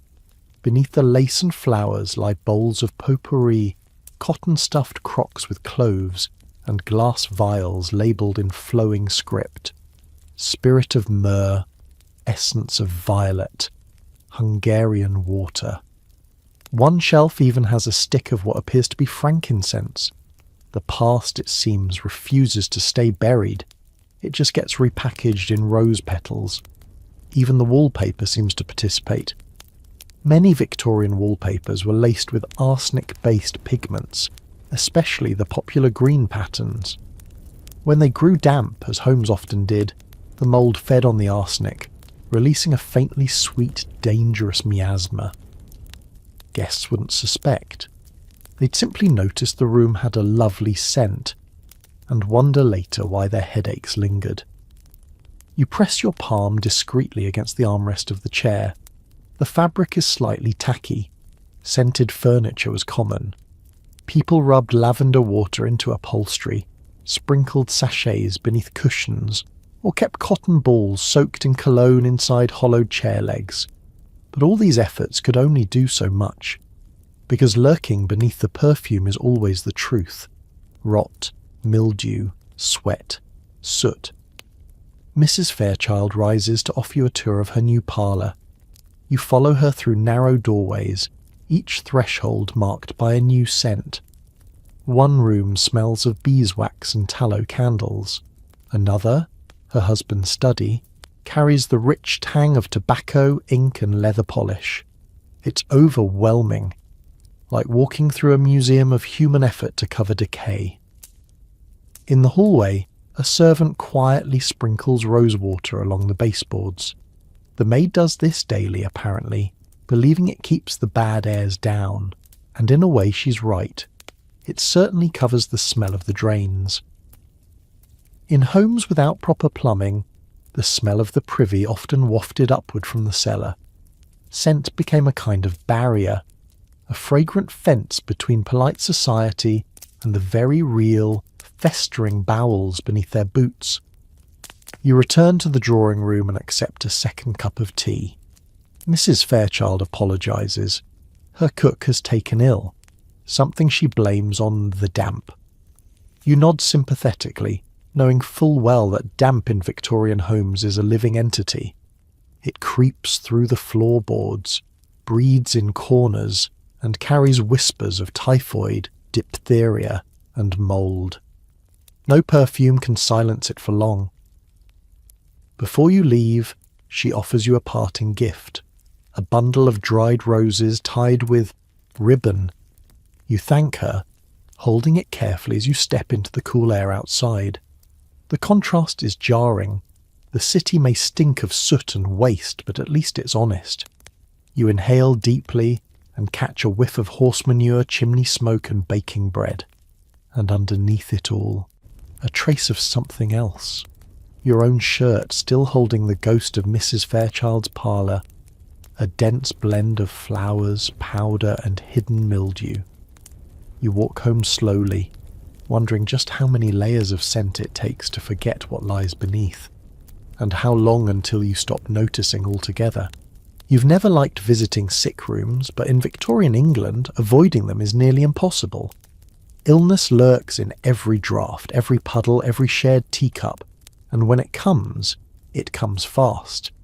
Today, you've been asked to bring broth to a neighbour, a woman who's taken to her bed with a cough that's gone from annoying to alarming in less than a week. You brace yourself as you step into the hallway. The door to her bedroom is already ajar, and the smell hits you like a curtain. Vinegar, sweat, and something sweet and sour that turns your stomach slightly. The room is dim. Windows are closed tight, on purpose. Fresh air is still seen as dangerous. Most believe that illness enters through bad air, so the first thing people do when someone falls ill is seal the room. The curtains are drawn. The fireplace chokes on damp coal, and a wet towel has been stuffed into the gap beneath the door. To keep the miasma out, her sister whispers, adjusting a bowl of onions placed under the bed to absorb the poison. You nod, trying not to stare. She lies under heavy covers, her face flushed and slick. A bowl of used handkerchief sits nearby, along with a chamber pot and a vinegar rag draped over the bedpost. On the windowsill rests a small plate of sliced lemons, next to a half-melted beeswax candle. The air is thick, not just with scent but with fear. Victorian medicine was a cocktail of guesswork, ritual, and good intentions. Miasma theory ruled most households. People believed that foul smells carried disease, so every illness brought with it a performance of purification. Rooms were fumigated with burning herbs or vinegar vapours. Floors were scrubbed with carbolic acid, or watered down urine if you couldn't afford proper cleaners. Bowls of camphor were placed on shelves. Sashes soaked in oil were tied around the neck. In one household, you heard they'd hung a dead mole in the pantry to draw out the fever. And doctors, if one is called, he'll arrive in a top hat and cravat smelling faintly of gin and ink, and he'll likely avoid washing his hands. There are no gloves, no germ theory, at least not widely accepted. He might bleed her, prescribe laudanum, or suggest a change of air. He will not boil his instruments. He will not change his coat. You spoon a bit of broth into the woman's mouth. She winces but swallows. Her sister fans her gently, then stops to sprinkle more lavender water on the curtains. The smell keeps her calm, she explains. And perhaps it does. Or perhaps it's just another layer in the scented armour they've built to keep death from knocking. Across the room, you notice a jar of leeches sitting in the shade, still, barely moving, a remnant from last week's visit. No one had the heart to use them this time. The woman begins to cough again, wet, ragged, terrible. You instinctively pull back as if that might help, but you're too close now, and in this room there's no such thing as distance. The air is shared, the fear is shared, the misunderstanding is shared. You stay anyway. Because in this world, sickness is a familiar guest, and no matter how little you understand it, you treat it with ceremony, with vinegar, with silence, with dread. As the candle burns lower and the coughing fits grow quieter, you begin to notice the other objects in the room, the ones meant not to cure, but to control the experience of sickness. On the bedside table sits a small glass bottle labelled Godfrey's Cordial, a syrupy mixture of opium and treacle, often given to children for colic or adults for sleeplessness. Next to it, a folded piece of paper reveals instructions for a poultice: mustard, vinegar, flour, and a scrap of cloth. The instructions are half-legible, stained with tea. This is what healthcare looks like here. Not antiseptic tools and sterile gowns, but rum, leeches, mustard plasters, and prayers. Victorian sick rooms are more theatre than medicine. When someone falls ill, especially in the middle or upper class, the household transforms. Thick rugs are rolled back, furniture is covered, servants speak in whispers. The mirror might be draped in black lace, so the soul doesn't get trapped. Flowers are placed near the bed, not to cheer, but to mask the smell of decay. You glance at the corner of the room and find a faint brown stain on the floorboards. Dried broth? Something else? You don't ask. The patient stirs again. Her sister begins gently rubbing her wrists with spirits of camphor. It opens the lungs, she murmurs. Whether that's true or not is irrelevant. The act itself provides structure, hope, purpose. In the face of something unstoppable, people cling to ritual. Light this candle, boil this cloth, wipe this brow, repeat. If the illness worsens, and you can feel that it might, a deathbed scene will be prepared. The doctor will return more for appearances than help. The family will gather, the curtains will be drawn tighter, and the priest will be summoned, if they can afford him. Someone may suggest opening the window just a crack to let the soul fly out. Others will insist it stay shut to keep the miasma from rushing in. You remember hearing of a man who insisted on being surrounded by onions as he died, believing the bulbs would soak up his final exhalations and save his children from the same fate. Another was buried with a pocket full of rosemary, because a clean death is a peaceful one. But for the sick still clinging to life, the routines go on. Tears brood, strong, bitter, scalding. The chamber pot is emptied, though the smell lingers. The fire is stoked. And all the while someone fans the patient.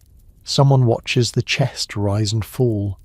And someone, always, wonders if today will be the last day they wash this person's face. You quietly step out of the room and close the door behind you. The hallway feels like another world, brighter, less humid, and free of lavender stench. You wash your hands in the scullery basin, even though no one told you to. Even though, according to most doctors, it isn't necessary. The water is cold, the soap harsh, but something in you insists. And as you dry your hands on a towel stiff with starch, you realise something. It's not that Victorians didn't care about hygiene, it's that they didn't know what it was. Their rituals weren't nonsense. They were the best guesses a terrified world could make when breath was fragile and death always loitered just beyond the bed curtains. You step into the street. The fresh air startles you. The world smells like horses, soot, cabbage, and suddenly, blessedly, life. You've heard whispers for weeks now, down at the grocer's, in the apothecary queue, even from the fishwife who never stops talking. A new bathhouse has opened at the edge of town, public, heated, respectable. Naturally, you're sceptical. You've been in Victorian England long enough to know that anything public and respectable in the same sentence is suspicious at best and horrifying at worst. But curiosity wins. One foggy afternoon, you pull on your cleaner's collar and decide to investigate. The building is unassuming, brick, squat, with a coal chimney puffing smoke into the greying sky. Inside, the scent surprises you. Steam, coal and carbolic soap. Yes, but also something fresher. Pine, lemon oil. You're directed to the men's side by a young attendant who barely looks up from his newspaper. The women's entrance is around the other side. 2 doors, 2 worlds. You pass through a small changing room into the bath chamber itself. A long room lined with deep copper tubs, each separated by a simple curtain. The air is thick with mist. Water sloshes. Somewhere, a man coughs. There's the low murmur of voices, but no shouting, no laughing. Everyone's a little too aware of each other, too conscious of the nudity hidden just inches away behind the next curtain. You slip behind your own, heart thudding, and stare at the bath. Hot water. Actual, hot water. Clean. Clear. You dip a finger in, half expecting it to burn, but it's perfect. You strip quickly, self-consciously, and sink in with a hiss and a sigh. For a moment you forget the city, the soot, the scratching, the vinegar cloths and the chamber pots. All of it melts away in the steam. But the calm doesn't last long. From the other side of the curtain, you hear voices rising. A man argues with the attendant about soap. Too rough, too expensive. Another mutters about someone looking too long. Privacy, it seems, is still a fragile thing here, and propriety, even more fragile. Bathhouses are often seen with suspicion, especially among the middle class. Some say they encourage moral looseness. Others whisper of indecency, even crime. You glance around. The floors are clean, but not spotless. The drains gurgle ominously. Still, this place represents something new. A step, however tentative, toward communal hygiene, toward regular cleanliness, even for those who can't afford a copper tub at home. And it's not just about comfort. The authorities are watching closely. After the Great Stink of 1858 and a string of cholera outbreaks, the government has started to take sanitation more seriously. They know what the doctors still argue over. Cleaner people make healthier cities, and healthier cities mean fewer dead voters. You hear someone pouring water from a pitcher, a splash, a grunt. You close your eyes and soak your aching knees. But even in here, where soap is free and water flows, the habits of the outside world linger. One man wears gloves as he scrubs. Another never removes his hat. A third tries to wash his hair using coal ash, too proud to ask for real soap. You realise it's not just the city that needs cleaning, it's the culture. You finish your bath, dry yourself with a threadbare towel, and step back into your clothes. Your skin feels raw and new. The soles of your feet tingle. Outside, the fog still clings to the cobbles, but something's changed. You're clean, not scented, not scrubbed in vinegar, actually gloriously clean. Outside the bathhouse, you take your first clean step into the dirty world. It's a strange feeling. The wind hits different. Your skin breathes. Even your socks, still slightly damp, feel lighter. You smile, foolishly proud, until a passing cart splashes gutter water across your boots and brings you crashing back to reality. Still, something's shifted, and you're not alone in feeling it. In the weeks that follow, the public bathhouse becomes the talk of the town. Some praise it. Finally, a place where ordinary people can wash without shame. Others gossip behind fans, wondering who might be lingering too long in the steam.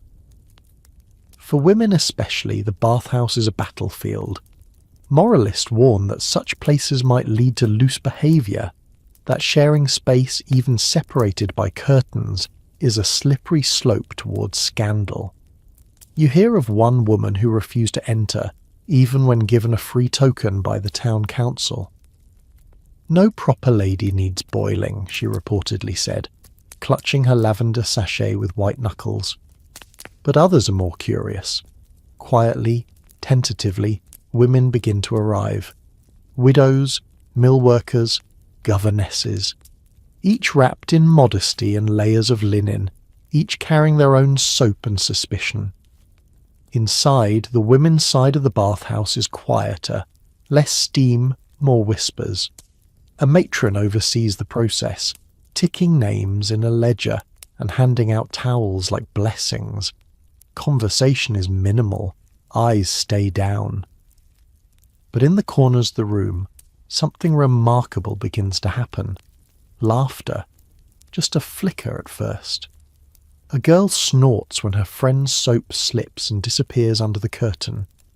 A mother sighs in relief as her baby splashes in a small copper basin. It's not joyous, not loud, but it's real and rare. Because for many of these women, bathing wasn't just about dirt. It was about control, about reclaiming one small piece of their day from the endless grind of cleaning others, scrubbing floors, tending wounds, or starching collars. In the public bathhouse, for the first time, they bathe without being watched. You speak with one of them, a maid named Eleanor. She tells you she comes every Sunday evening just after the dinner rush. It's her ritual now. She brings her own soap, a comb, and a towel sewn from an old curtain. It's not about cleanliness, she says. Not really. It's about feeling like a person. Still, the bathhouse has enemies. Preachers warn against it from pulpits. Pamphlets circulate with dramatic sketches of half-clothed figures in steamy rooms draped in suggestion. Letters are sent to the editor. funds are pooled. One morning, you arrive to find the windows cracked. Someone threw a brick during the night. But the doors are still open, and inside people continue to arrive, quietly, steadily, carrying their shame, their soap, and their hope for something better. By the end of the month, another bathhouse opens 3 streets over. Progress doesn't arrive with trumpets in Victorian England. It arrives with steam, the slap of soap against skin, and the quiet satisfaction of drying your feet on a warm tile floor.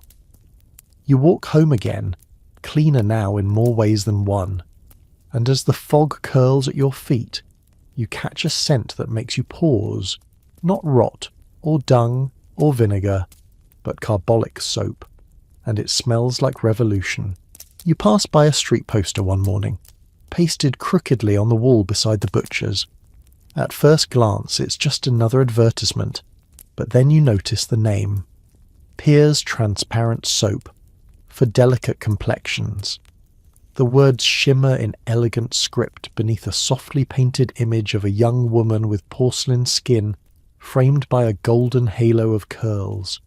She gazes serenely into the middle distance, a bar of soap resting in her delicate hand like a sacred relic. You chuckle, not because the ad is funny, though it is a little, but because you know what soap actually looks like in most Victorian homes. Brown, crumbly, smelling faintly of old tallow and iron pans. The stuff people really use to scrub floors, linens and backsides bears no resemblance to this glamorous wafer of imported luxury. Still, the image follows you. So does the scent.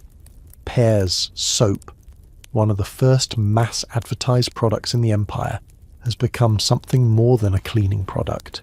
It's a symbol, a promise, an escape, and it's working. Victorians increasingly are falling in love with the idea of soap, not for its hygiene necessarily, but for its aspiration. Buying a bar of scented soap isn't just about washing your hands, it's about showing you belong to a rising middle class, that you understand refinement, that you're civilized. You step into a chemist's shop to take a closer look. The soaps are displayed in neat pyramids behind glass, each bar wrapped in paper, stamped with logos, tied with twine. There's Lily of the Valley, Almond Milk, Lemon Blossom. All of them are too expensive for your shopping list. You ask to hold one anyway. The chemist hesitates, then hands you a sample. It's smooth, too smooth, slippery in a way that makes it feel more like jewellery than soap. And the scent, it's heady, sweet. It clings to your fingers long after you place it back down. Back on the street you spot another poster, this time featuring a child naked as an angel, sitting in a copper tub overflowing with white bubbles.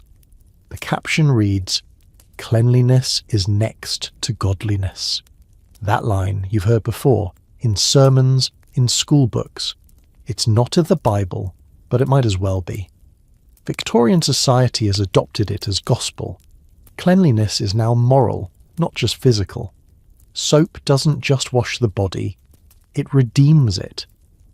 And so begins the era of the soap industrialist. Men like Andrew Pearse and William Lever become not only wealthy but righteous. They sponsor public hygiene campaigns, print their products into storybooks, and even erect statues of children washing their hands. Lever, in particular, launches entire communities around his brand. Model villages built for workers, complete with bathhouses and sanitation. Clean people he believed were better workers. You walk by a row of houses and notice the windows propped open. A bar of soap rests on each sill, catching the sun like a gemstone.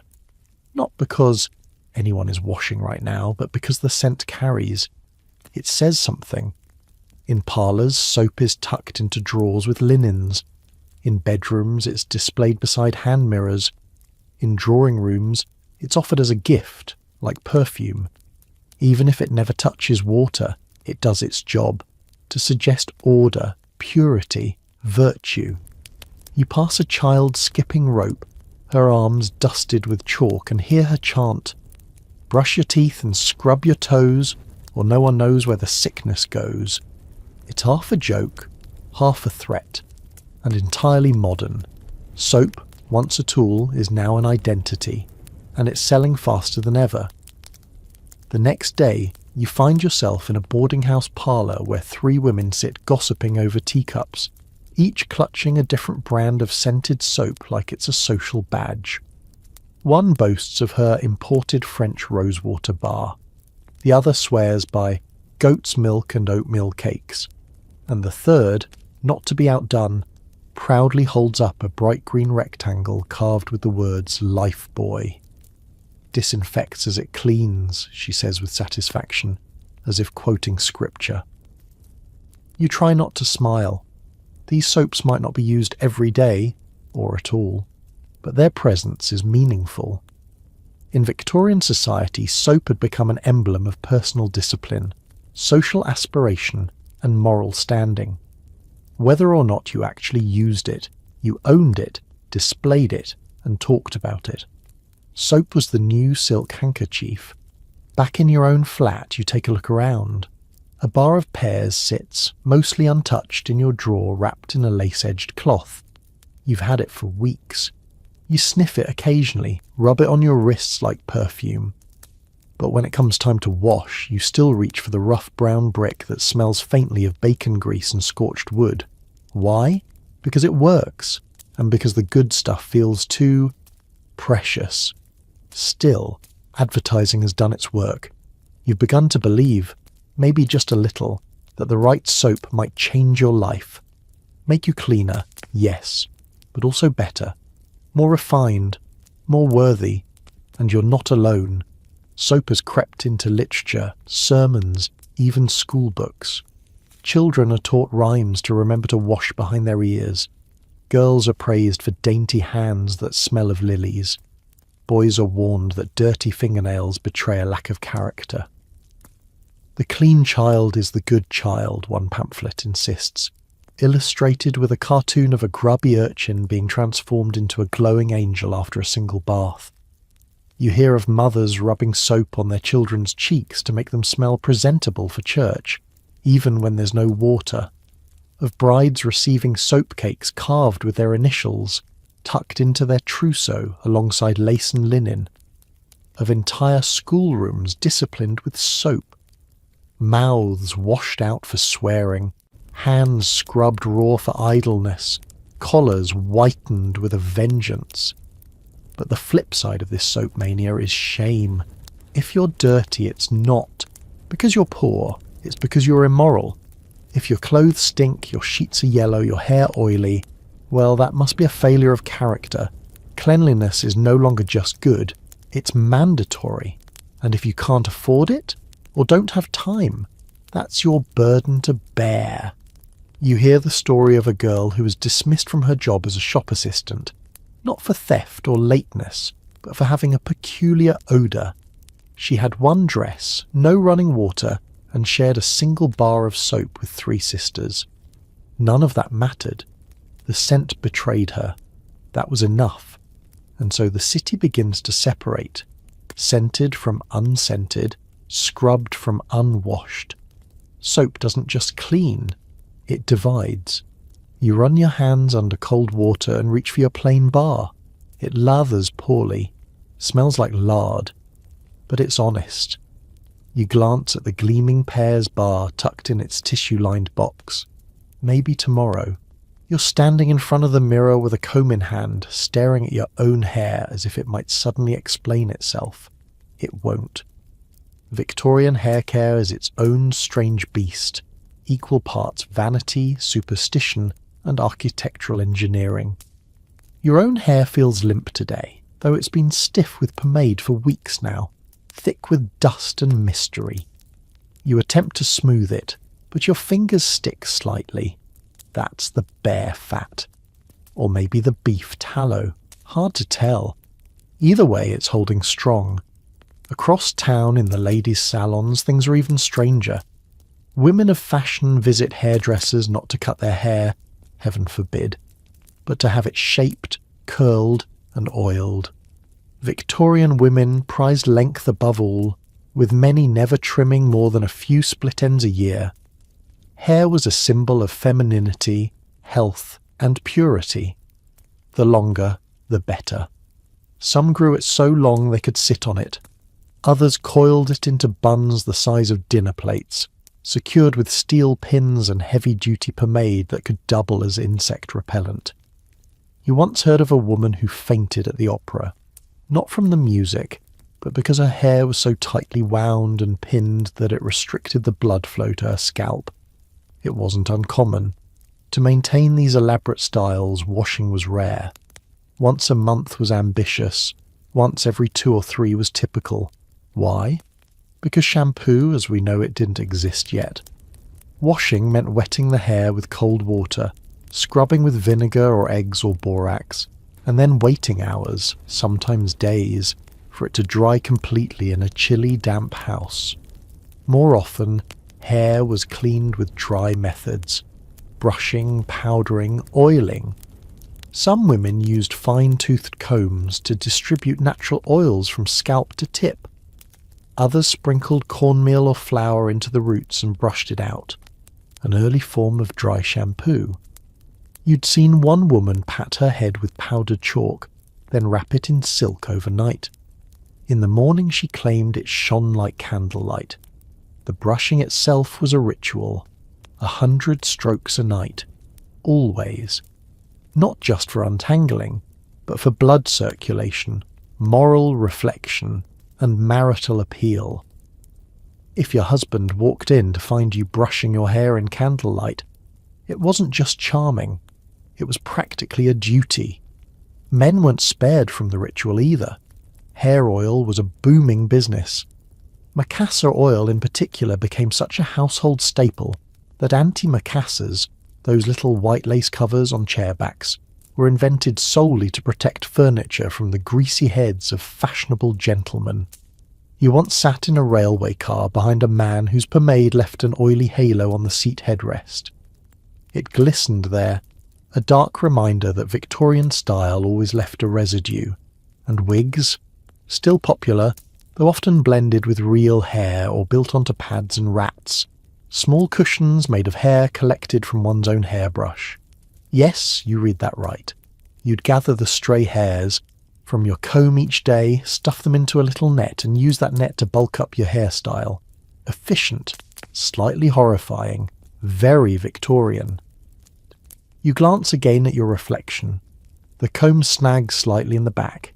You tug gently, wince, then give up. Better to pin it, oil it, and forget it. You decide to visit the local hairdresser, not for a cut, but for a refreshing tonic massage, which sounds promising and doesn't require wetting your head. The shop is narrow and tidy, with polished mirrors and chairs so high they require a small hop to mount. The hairdresser is a brisk woman in a stiff apron, who immediately begins assessing your scalp like a general surveying a battlefield. She tusks quietly. Out comes the tonic, a thick, golden liquid that smells faintly of camphor, gin, and cloves. She pours it directly onto your crown and begins rubbing in slow, determined circles. It burns a little, but you're assured this is good. This sensation means it's stimulating the roots. She leans in and confides that one gentleman swears this tonic cured his melancholy after just 3 applications. As she works, she explains that hair isn't just aesthetic. It's deeply linked to character. Unkempt hair, in the Victorian mind, could signal madness, grief, or moral decline. There were entire medical pamphlets linking greasy hair to criminal tendencies. Children were scolded not just for lice, but for untidiness. Even widows, deep in mourning, were expected to maintain hair decorum. Though dressed in black and swimming in grief, their braids must be neat. For women especially, hair was identity. They brushed it, pinned it, braided it, rarely cut it. In fact, many Victorians believed that cutting a woman's hair could cause illness or unbalance the humours, which didn't stop people from buying it.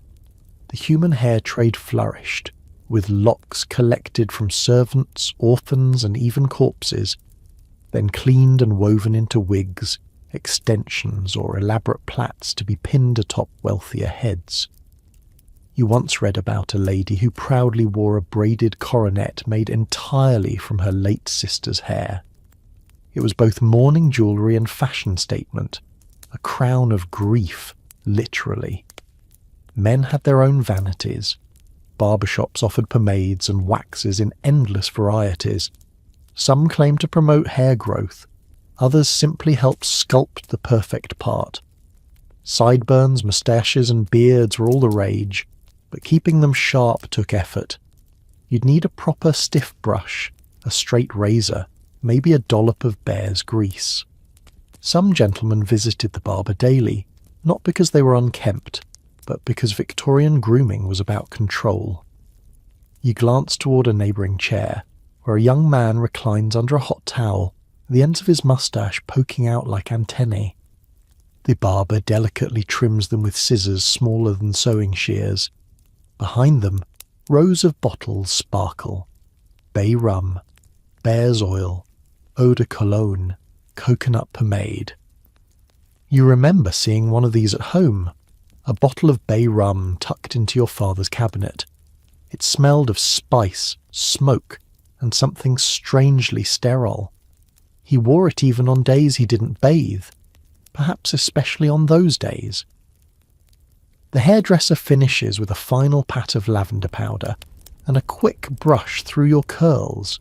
Your scalp tingles.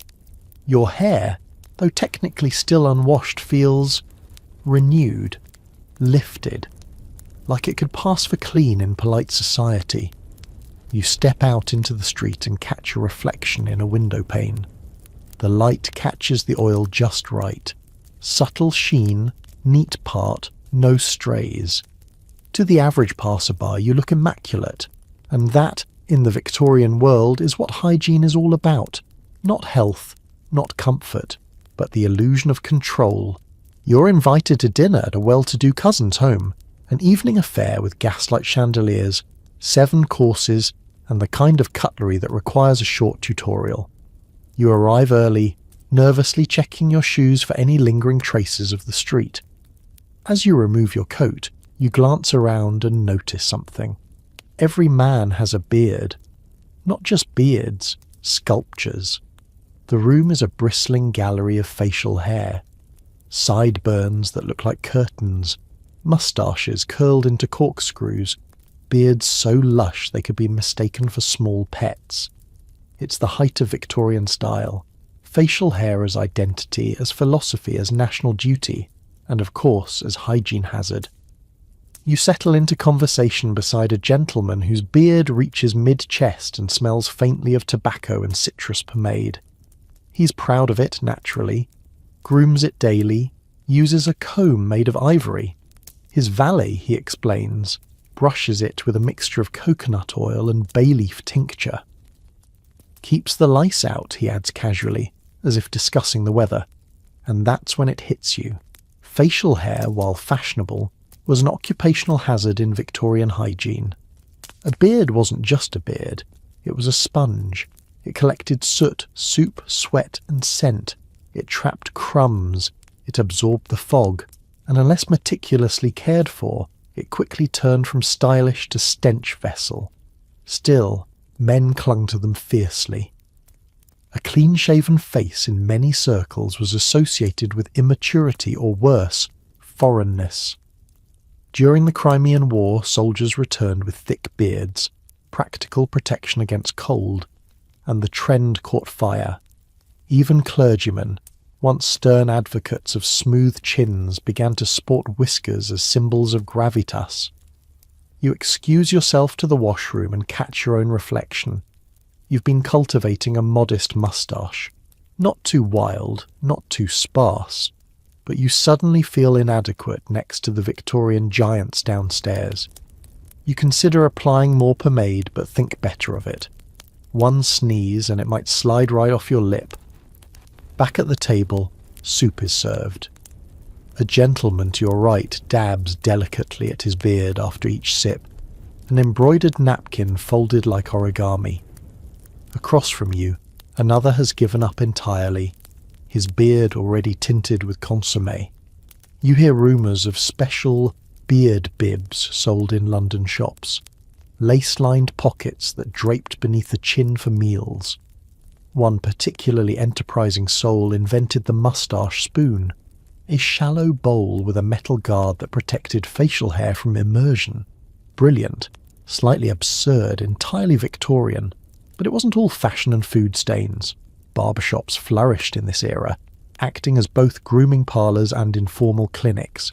A barber could trim your whiskers, lance your boil and extract your tooth all in one visit.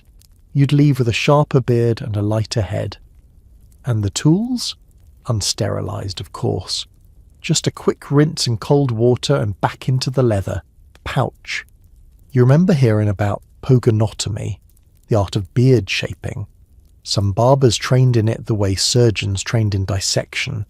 There were diagrams, rules, angles. A gentleman's beard had to suit the shape of his face, his station, and even his politics. Radical thinkers favoured the wild, prophet-like beard. Conservatives preferred neatly squared bristles. Everyone judged. Even Queen Victoria had opinions. She reportedly disliked beards, so naturally half the court grew them out in quiet rebellion. You return to your seat, now hyper-aware of every crumb near your lips. You dab, you smooth, you sip carefully, and you wonder how anyone with a beard ever gets anything clean again. Dinner wins on through courses of jellied meats, over-boiled greens and desserts that wobble with alarming enthusiasm. But the longer you sit, the more you realise this isn't just a meal, it's a showcase. Not of food, necessarily, but of maintenance. Each guest has brought their best version of themselves to the table, and nowhere is that more evident than in the grooming. The women across the table don't just wear gowns, they wear armour, corsets cinched to fainting point, gloves to hide calluses, and faces powdered into porcelain stillness. Their hair is sculpted like museum pieces, often with pieces of someone else's hair tucked into the structure. Postiche and hair pieces woven seamlessly into their own. It's beautiful, immaculate, and itchy, you suspect. But tonight, the attention is on the men. More specifically, their beards. You can't help but study them now. The ginger fan beard streaked with streaks of coal dust. The narrow, blade-like mutton chops perfectly oiled and not moving despite the heat of the room. The long wizard-like beard that rests dangerously close to the gravy boat. You overhear two gentlemen debating the best method for removing cinder flecks from a moustache. Damp cloth with a twist of lemon peel, one swears. A clean shaving brush with stiff bristles, the other insists. Neither considers washing it. That would be too drastic. Victorians didn't wash their beards with water the way we do now. It was feared that frequent wetting might encourage rheumatism or facial weakness. Instead, they used oils, combs and powders to keep the beard presentable, and hopefully scented. Some barbers offered beard steaming, where a man would sit beneath a perfumed towel while his face was fumigated like an old carpet. And yet, despite all this attention, beards remained problematic. Doctors of the era worried that thick facial hair trapped morbid exhalations close to the mouth. There were debates in medical journals. Could beards cause illness, or perhaps protect against it? One surgeon argued that a well-groomed moustache filtered out harmful vapours. Another claimed beards were reservoirs of contagion. The beards, for their part, stayed silent. The conversation at dinner turns briefly to health, and someone mentions the recent typhoid outbreak near the river. One woman coughs politely into a lace handkerchief. Another gentleman excuses himself to sniff from a small vial of smelling salts. You glance around, wondering how many microbes are currently living in the collective beards surrounding you. Probably thousands. But no one speaks of that. Instead, they discuss trimming schedules, new styles from Paris, and a particular barber in Knightsbridge who sculpts beards like the frieze of a Greek temple. A man with a goatee shaped like a garden trowel claims he hasn't been clean-shaven since 1849. Felt like a baby mouse, he says with a shudder. You try not to imagine it. Dessert is served, something soft and custardy, and you notice several men angle their spoons sideways, careful not to let the cream touch their whiskers. It's a dance, really. A delicate performance of precision, dignity, and control. And then one poor soul sneezes. It happens so fast no one speaks. A ripple of discomfort passes around the table. His beard glistens slightly in the gaslight. He dabs it once with a napkin, then again, then pretends nothing happened. Everyone pretends with him. Because in Victorian hygiene, sometimes the greatest courtesy is silence. You rise with the others after the final toast, feeling strangely grateful for your modest moustache. No trimmings, no curlers, no custard residue. Just a quiet, tidy patch above the lip, one you can keep to yourself. The morning after the dinner party, you take a long walk through a quieter part of town. Chimney smoke hangs low, and the streets are still damp from a midnight drizzle. You pass a row of iron railings, behind which lace curtains flutter and boots rest on stoops. There's a hush here, a kind of paused breath. But behind these polished facades lies a world no Victorian guidebook dares describe. The reality of women's personal hygiene. You stop at a small apothecary window where alongside tins of tooth powder and smelling salts, a discreet display of ladies' health items rests behind fogged glass. Most are labelled vaguely, for the female constitution, to calm irregularities, or for monthly troubles. Bottles tinted blue and green, tonics sealed with wax, all mysterious, all coded. Because Victorian society was built on not speaking about women's bodies, a man might talk freely of gout, indigestion, even boils. But a woman, her ailments were cloaked in euphemism. She didn't sweat, she glowed. She didn't menstruate, she had her courses. And heaven help the girl who needed to wash herself. In most households, especially among the middle and upper classes, discussing feminine cleanliness was taboo. Girls were expected to figure things out silently, watching their mothers or sisters, perhaps catching hints from whispered conversations between maids. Even bathing required negotiation. A daughter might have to wait until late evening to use the copper tub, long after the rest of the household had gone to bed. Privacy was more precious than hot water, and the water wasn't always clean, or warm, or safe. In some parts of the city, women fetched water from public pumps miles away, filling basins late at night and carrying them up flights of stairs just for the chance to rinse away the day. Underneath their gowns, corsets and petticoats, women wore chemises, long cotton slips that served as both undergarment and shield. These were not washed often. Changing them daily was considered excessive and wasteful, once or twice a week at best, and sanitary products, primitive at best. Some women used folded rags pinned in place with safety pins. Others stuffed old scraps of cloth into their drawers or layered extra skirts to catch the evidence. There were no adhesive pads, no modern protection. Everything had to be washed by hand in secret and dried away from the eyes of men or even other women. You remember hearing about one household that had a special basket, painted blue, for those cloths. It was kept in a linen cupboard behind the stairs. If a male servant so much as touched it, he could be dismissed for impropriety. Even the discomforts were silenced. Cramps, hysteria, backaches, nervous disposition, fainting spells, poor blood. Nearly every real symptom was written off as a feminine flaw, something to be endured, never explained. You walk past a dressmaker's shop and notice a corset displayed in the window, sleek, narrow, lethal. Women tightened these until their ribs compressed, their organs shifted, their breathing shortened.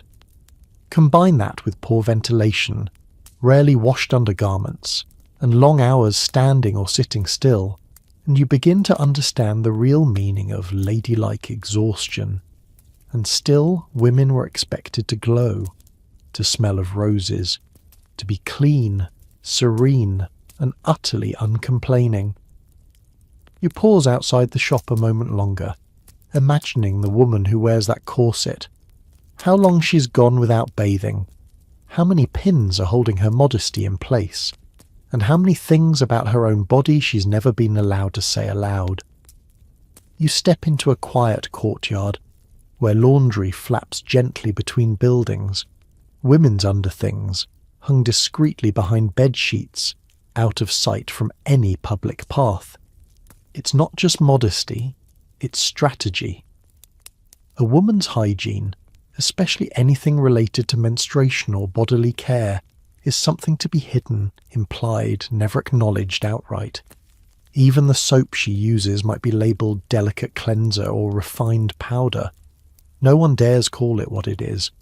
No one asks how often she washes there. Even among sisters, certain questions go unspoken. And yet, the reality of being a woman in Victorian England meant constant physical discomfort. Corsets rubbed sores into hips and ribs. Stiff petticoats trapped heat in the summer and moisture in the rain. Underlayers grew sour and the cotton chemise clung with perspiration. But to complain, to smell, that was unacceptable. So women layered on powders, lotions and scent, anything to mask the evidence. Violet water, orange blossom, orris root. One popular ladies' perfume promised to guard against distasteful sensations. Translation, it covered body odour. You once heard of a governess who created her own personal rinse by steeping dried petals in gin. She bathed only once a month, but misted her chemise daily with her secret potion, then pressed it to dry beneath the bedclothes. Her employer never suspected. For those with means, personal bathing might be arranged with a maid's help. The copper hip bath would be carried in, filled kettle by kettle, a folding screen erected around it. The maid might remain nearby, eyes averted, handing soap and drying cloths with the practised discretion of a nun. And yet even then, such baths were rare and often timed around the monthly cycle, as though a woman's body was allowed cleanliness only when it became inconvenient. And for working women? No such luxury. Factory girls had to make do with cloths behind doors, water fetched from shared taps and stolen privacy in stairwells. A seamstress might wash her face and hands in the shop basin, but nothing more. There was no time, no space, and certainly no forgiveness for lapses in freshness, which is why so many turned to feminine hygiene products, talcum powders, herbal tinctures, vinegar douches, and soap, advertised as for ladies only. Most were untested, many were dangerous. Some contained mercury or carbolic acid, but women used them anyway, desperate to maintain the illusion of control. Doctors, of course, were of little help. Female patients were often diagnosed with hysteria, regardless of the complaint. Feeling fatigued? Hysteria. Dull aches? Hysteria. Mood swings? Hysteria.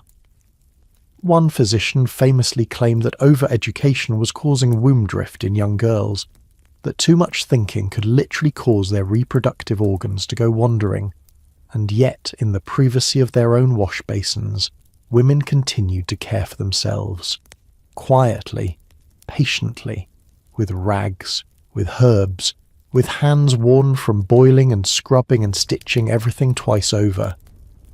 They stitched dignity into linen. They ironed composure into pleats. They powdered shame into silence. You watch an older woman hang a fresh chemise on the line. She checks the alley once, then pins it quickly between two pillowcases. It sways in the breeze like a secret, and in that small gesture you see the quiet courage of Victorian women, not in their suffering, but in their effort to stay composed, to stay clean, to stay unseen. You find yourself near the edge of the city, where the cobblestones begin to crumble and the chimneys lean like tired old men. It's quieter here, less gaslight, more shadow, and it smells different. Less like perfume and coal smoke, more like boiled cabbage, wet straw, and unwashed humanity. This is where the city's children live. Not the tidy ribboned ones posed in daguerreotypes, but the barefoot, runny-nosed kind. The ones with no governess, no bootblack, no spare drawers. A boy runs past you in a threadbare shirt, hair matted into something resembling a bird's nest. He laughs as he goes, trailing the scent of the street behind him.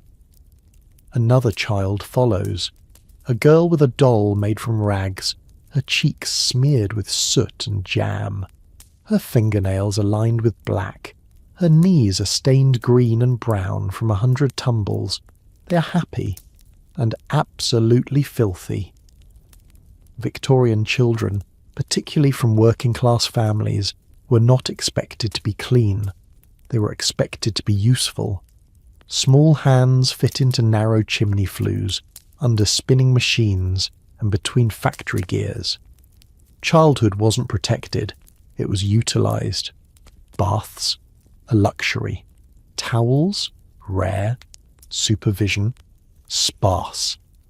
In the tenement houses where these families squeezed 5 to a room, water was fetched in shared pails, and baths, if they happened at all, were in the same tin tub used for dishes and laundry. Children bathed once a week if they were lucky. Sometimes it was once a month, or never. One mother you pass is kneeling by the curb, rubbing her child's legs with a wet cloth. She's got a cake of soap the size of a matchbox worn to a sliver. She works methodically, not to make him clean, but to make him acceptable, at least for school or church or the foreman's inspection. You glance into an alleyway and spot a washtub sitting beneath a cracked gutter. Rain has filled it halfway, and 3 boys are taking turns splashing their faces. One snorts with laughter, shaking water from his hair like a dog. It might be the only bath he gets this week. School teachers often performed hygiene inspections, lifting collars, peeking behind ears, checking fingernails for black crescents of sin. Children who failed might be punished, or worse, sent home in shame. Girls were expected to wear pinafores over stained dresses, boys to comb their hair with broken combs or fingers, and lice, a daily reality. Nits combed out with vinegar-soaked rags, heads shaved in despair or desperation. Many children wore hats even indoors, not for fashion but for containment.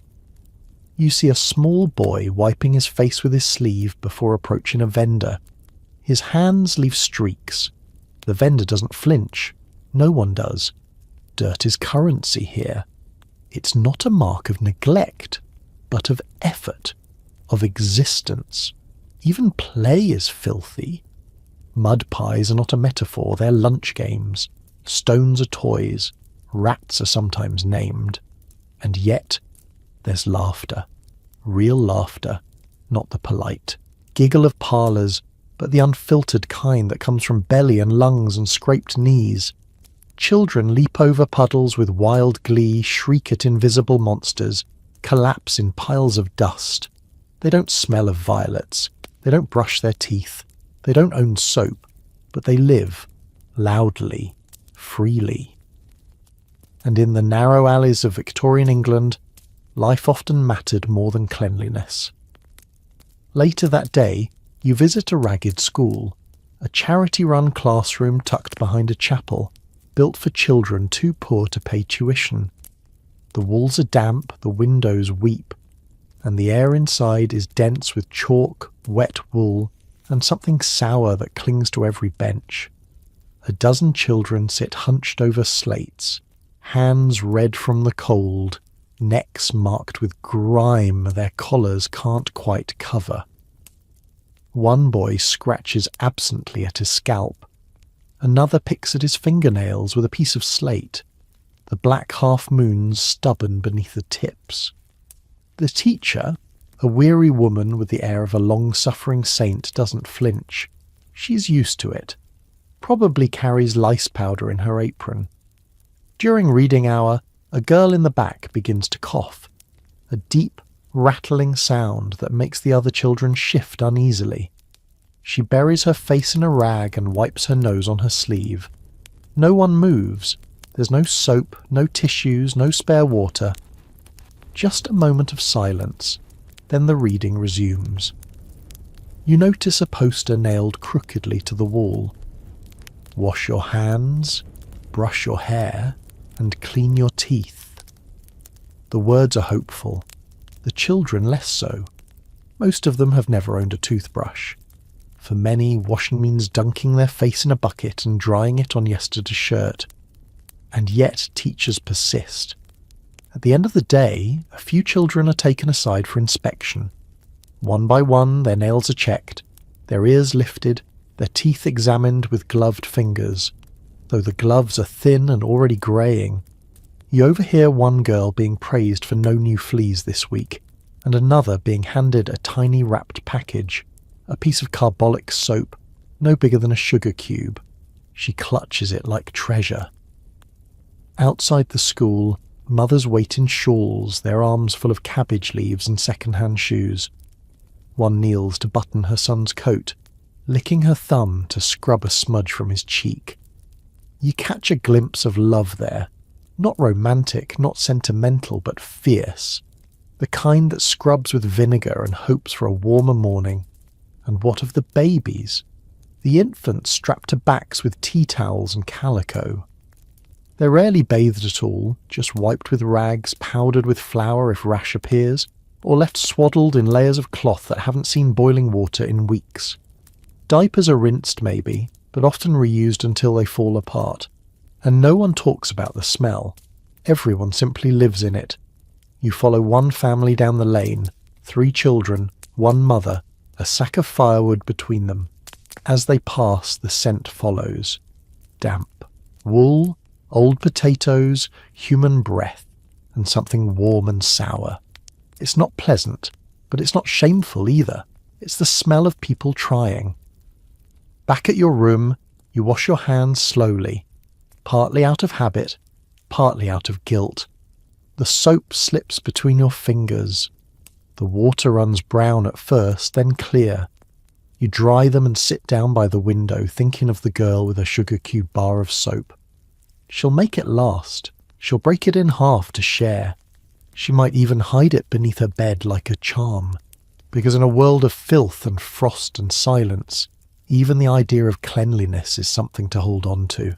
The sun is low now, and with its descent comes the rising stink of the city settling in for the night. You drift past the alleys and into the winding back streets, where the true heart of Victorian hygiene, or lack thereof, can be smelled before it's seen. And then you find it, the night soil cart. It creaks slowly down the lane, pulled by a tired horse and accompanied by a man who looks like he hasn't smiled since the last coronation. He's dressed in a long apron and boots caked with filth, his face hardened into a mask of practicality. His job, to collect the human waste from chamber pots, cesspits and privies and haul it far beyond the city.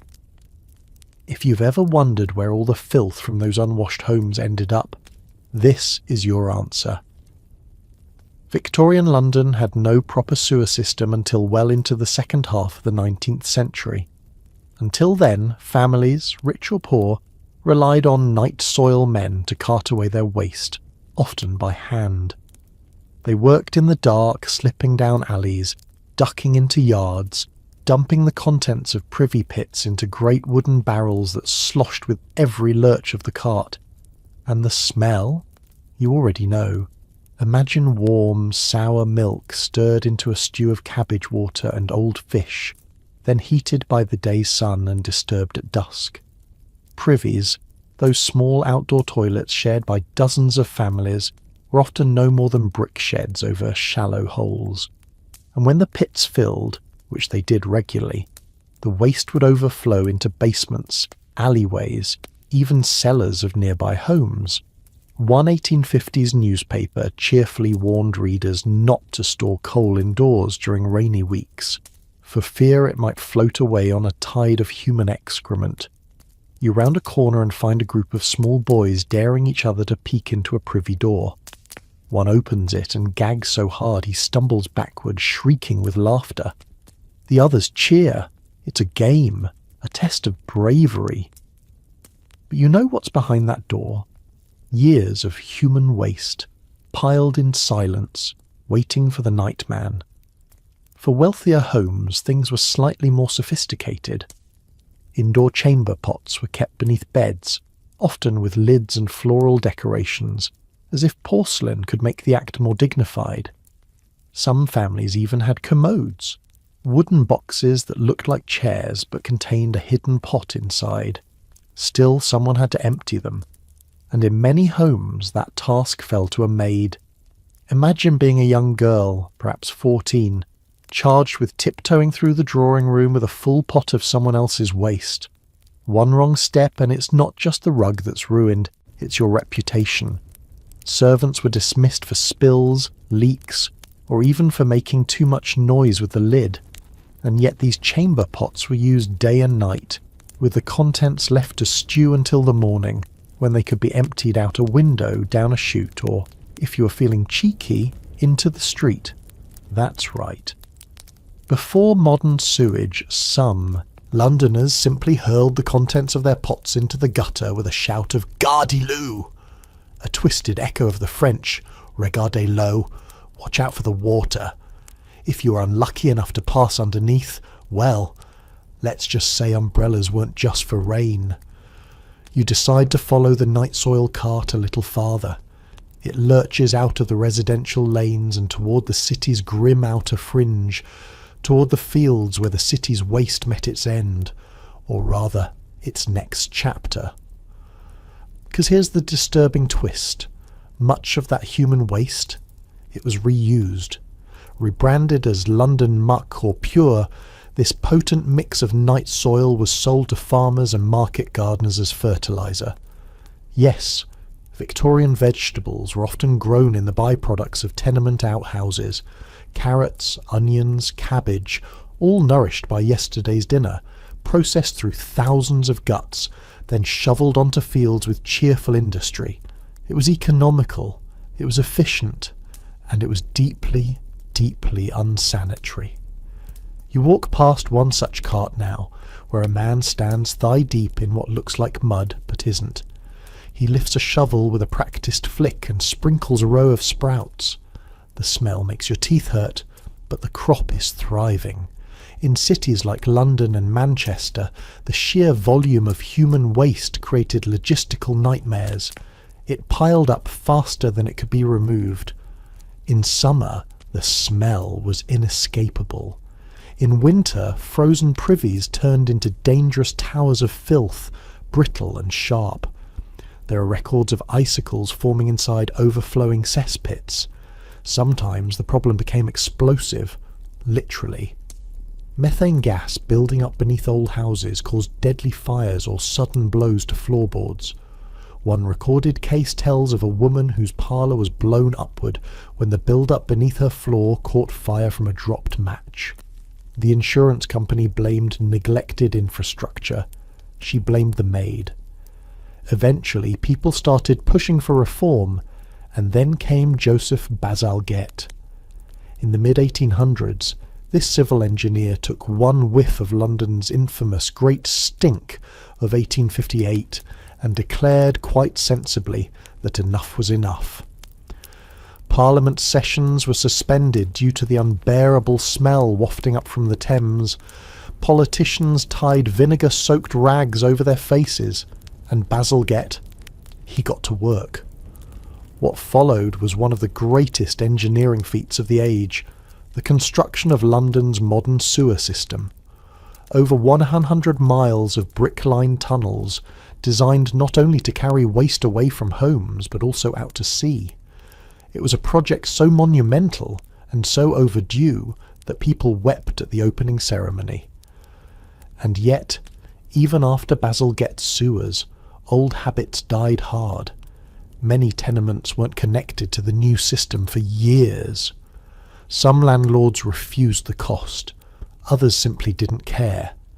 So the chamber pots remained, the buckets, the slop pails, the desperate children with handkerchiefs over their faces.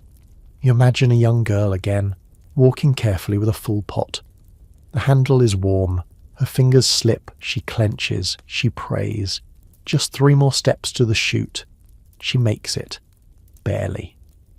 In a city where filth was part of daily life, hygiene was a quiet victory, one earned inch by inch, breath by breath, shovel by shovel. And as you leave the muck-filled fields behind and return to your lodging house, the scent of soap and boiling water suddenly feels like a miracle. You close the door, light a candle and whisper thank you to the man who built the sewers, and maybe also to the girl who didn't spill the pot. You wake up in your modest Victorian lodging house to the sound of splashing. Again, not rain, not the bathhouse, but your neighbour, Mr. Barrow, dumping his morning slop into the alley below, with all the grace of a man hurling vengeance at the cobblestones. A moment later the familiar cry echoes, "Sorry below!" A full half-second after the contents fly. You wince. You know someone's bonnet just met its end. Now, fully awake, you begin your own routine. And this morning, for the first time in days, you're braving the public bathhouse. Your landlady's tin tub, after all, has grown suspiciously green around the edges, and the water in the ewer smells faintly of old herring. So you gather your things, towel, cake of soap, already used into a translucent wafer, and a spare shirt, and set off. The bathhouse stands at the edge of the high street, tucked between a pawn shop and a butcher who never stops shouting. A faded sign above the door reads, "Public Baths and Wash House. Men's entrance. Right. Women's left." This, you realise, is the Victorian compromise between sanitation and shame. By mid-century, cities like London and Manchester were slowly opening these public wash houses, clean spaces where the working classes could bathe for a small fee. It was part health crusade, part social reform, part war on body odour. Inside, the air is dense with steam and a faint tang of carbolic acid. You queue with a handful of others, none eager to chat, all clutching their soap and looking anywhere but at each other's faces. A woman in front of you has an old tea tin filled with lavender sprigs. The man behind you carries only a rag and a bar of yellow soap shaped like a brick. When it's your turn, an attendant leads you to a wooden cubicle with a metal tub. The door creaks, the walls drip, and a spider the size of a walnut watches you from a rafter. You try to ignore it. There is no running water. Instead, a spigot brings in cold, and you must summon hot water by the bucket, ladled from a boiler outside the main room and carried in by an underpaid boy who's seen too much. You hand him a coin and he delivers a single pail of heat. No eye contact, no judgment. You pour, mix, and, finally, step in. The water comes halfway up your calves. Your knees poke out like pale cliffs. But it's warm, and in that moment it feels like luxury. The soap barely lathers, but the scent is enough to lift your spirits. You scrub your arms, your legs, your neck. You avoid your feet. They're always last. Victorians weren't known for full-body bathing. Even in public houses like this, many people wash just face, hands, and underarms and undercarriages, as they discreetly phrase it. To bathe fully was rare. To do it weekly, a sign you were very fancy or very peculiar. As you rinse, a strange sound comes from the next cubicle, humming. A woman's voice, soft and shaky, singing an old folk tune. You smile. It echoes against the tile and disappears into the steam. You pour your last ladle of hot water over your head, clean for now. Refreshed but blinking from the heat, you step out into the common dressing area of the bathhouse. The air here is cooler, but it carries the unmistakable scent of damp wool and mildewed floorboards, proof that even cleanliness in the Victorian age came wrapped in a little grime. You pat your hair with a coarse towel and glance into a spotted mirror. Your cheeks glow pink, and for a moment you feel something close to pride. You've survived a public bath, with dignity mostly intact. Not everyone inside has had the same luck. You spot a boy no older than 12 trying to wring out his socks in secret, only to drop one in a puddle left by the previous bather. He groans but doesn't complain. A woman nearby wraps her clean body in a shawl that hasn't been washed in weeks. Clean skin, dirty fabric, a common Victorian paradox. As you redress, you overhear two elderly women whispering near the furnace. One mentions Her Majesty the Queen, yes, that Queen, and how she bathed only once a month, whether she needed to or not. The other snorts and replies, "More than my Reginald." They chuckle, then wince. The seats are cold. And you begin to realise something peculiar. Even royalty wasn't immune to questionable hygiene. In fact, Queen Victoria herself had famously conflicted habits. While she promoted soap brands like Peers in royal advertisements, posing demurely next to pastel-wrapped bars, her own bathing routine was infrequent, and her court was not known for freshness. Prince Albert, on the other hand, was rather fond of cologne and clean shirts, which made him an unusual standout among his peers. Palaces like Buckingham weren't immune to filth either. Indoor plumbing was a late luxury, and even once installed it didn't guarantee sanitation. Water closets were prone to blockage. Waste pipes often led, poorly, into surrounding moats or underground chambers, and the stench sometimes reached the halls of state. You imagine a well-dressed duchess gliding across the ballroom floor, perfumed and powdered, only to slip into a corridor with a draught strong enough to carry the scent of the entire East Wing's plumbing. No wonder they carried fans. No wonder they fainted. Royal laundries were another odd corner of Victorian hygiene. Hundreds of garments, petticoats, undershirts, stockings were boiled and beaten daily. But the process was brutal, and delicate items often shrank, tore or disintegrated. It was not uncommon for a lady-in-waiting to discreetly hold a ripped corset strapped together with a hat pin. Clean, yes, but dangerous. And yet, appearances mattered above all. That's why the royal family, despite their own inconsistencies, championed soap in advertising. Not just any soap, but civilised soap. Soap that moralised. You weren't just washing away dirt, you were washing away sin, poor breeding, and the shadow of poverty. Or so the ads insisted. A famous campaign even featured a brown child being cleansed into a white one after a single scrub with Pears soap. A horrifyingly racist message, yes, but also a vivid example of how soap was used to sell not just hygiene, but social order. Cleanliness, in Victorian eyes, wasn't just next to godliness, it was next to Britishness. You finish buttoning your shirt and step back out onto the high street. The noise of horses and hawkers returns like a tidal wave. A sooty boy sells roasted chestnuts near the curb. A chimney sweep picks wax from his ear, and somewhere nearby, another pot is dumped with a splash. But you walk differently now, a little taller, a little cleaner. For at least the next few hours you're one of the fragrant few.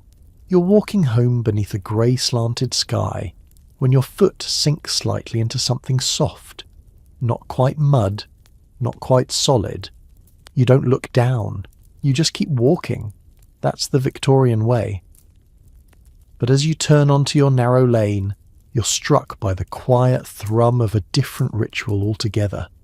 One not centred around privies or bathhouses, but around routine. And routine in this era is sacred, especially when it comes to cleanliness that isn't really about being clean at all. You pass a woman on her knees, scrubbing the same front step she scrubs every morning, the same brick, the same square, with a brush worn down to a sad little nub. Her apron is soaked, her face is lined, but she hums as she works. This is stoop hygiene, the peculiar Victorian obsession with external cleanliness, no matter what filth lingers just inside the door. Because while the inside of the home may reek of damp bedding, mildewed walls, or the slop bucket under the stairs, the threshold must gleam, the doorstep must shine, the railings must be blacked and burnished. It was the visible proof of moral order. And heaven help you if your neighbour thought otherwise. You stop for a moment and watch a man next door polish the brass knocker on his door until it reflects his crooked smile. He's whistling off-key and using the cuff of his coat to wipe the final smudge. A child darts past with a rag tied to her foot, skating across the floorboards to dust the hall without bending down. Ingenious, really. Inside many working-class homes, it wasn't full-body cleanliness that mattered. It was the visible zones, collars, cuffs, boots, hands. These were the markers people judged you by on the street and in church. A grimy neckline was a moral failing. Dirty fingernails might mean drunkenness. Clean laces on your boots, a mother's pride. In fact, laundry was its own performance. And you know where the performance reached its peak? Monday. Victorian. Monday wasn't just a day, it was wash day. And wash day was war. The entire house was transformed into a battle zone of boiling pots, wooden ringers, steaming tubs and ropes strung with linen like naval flags.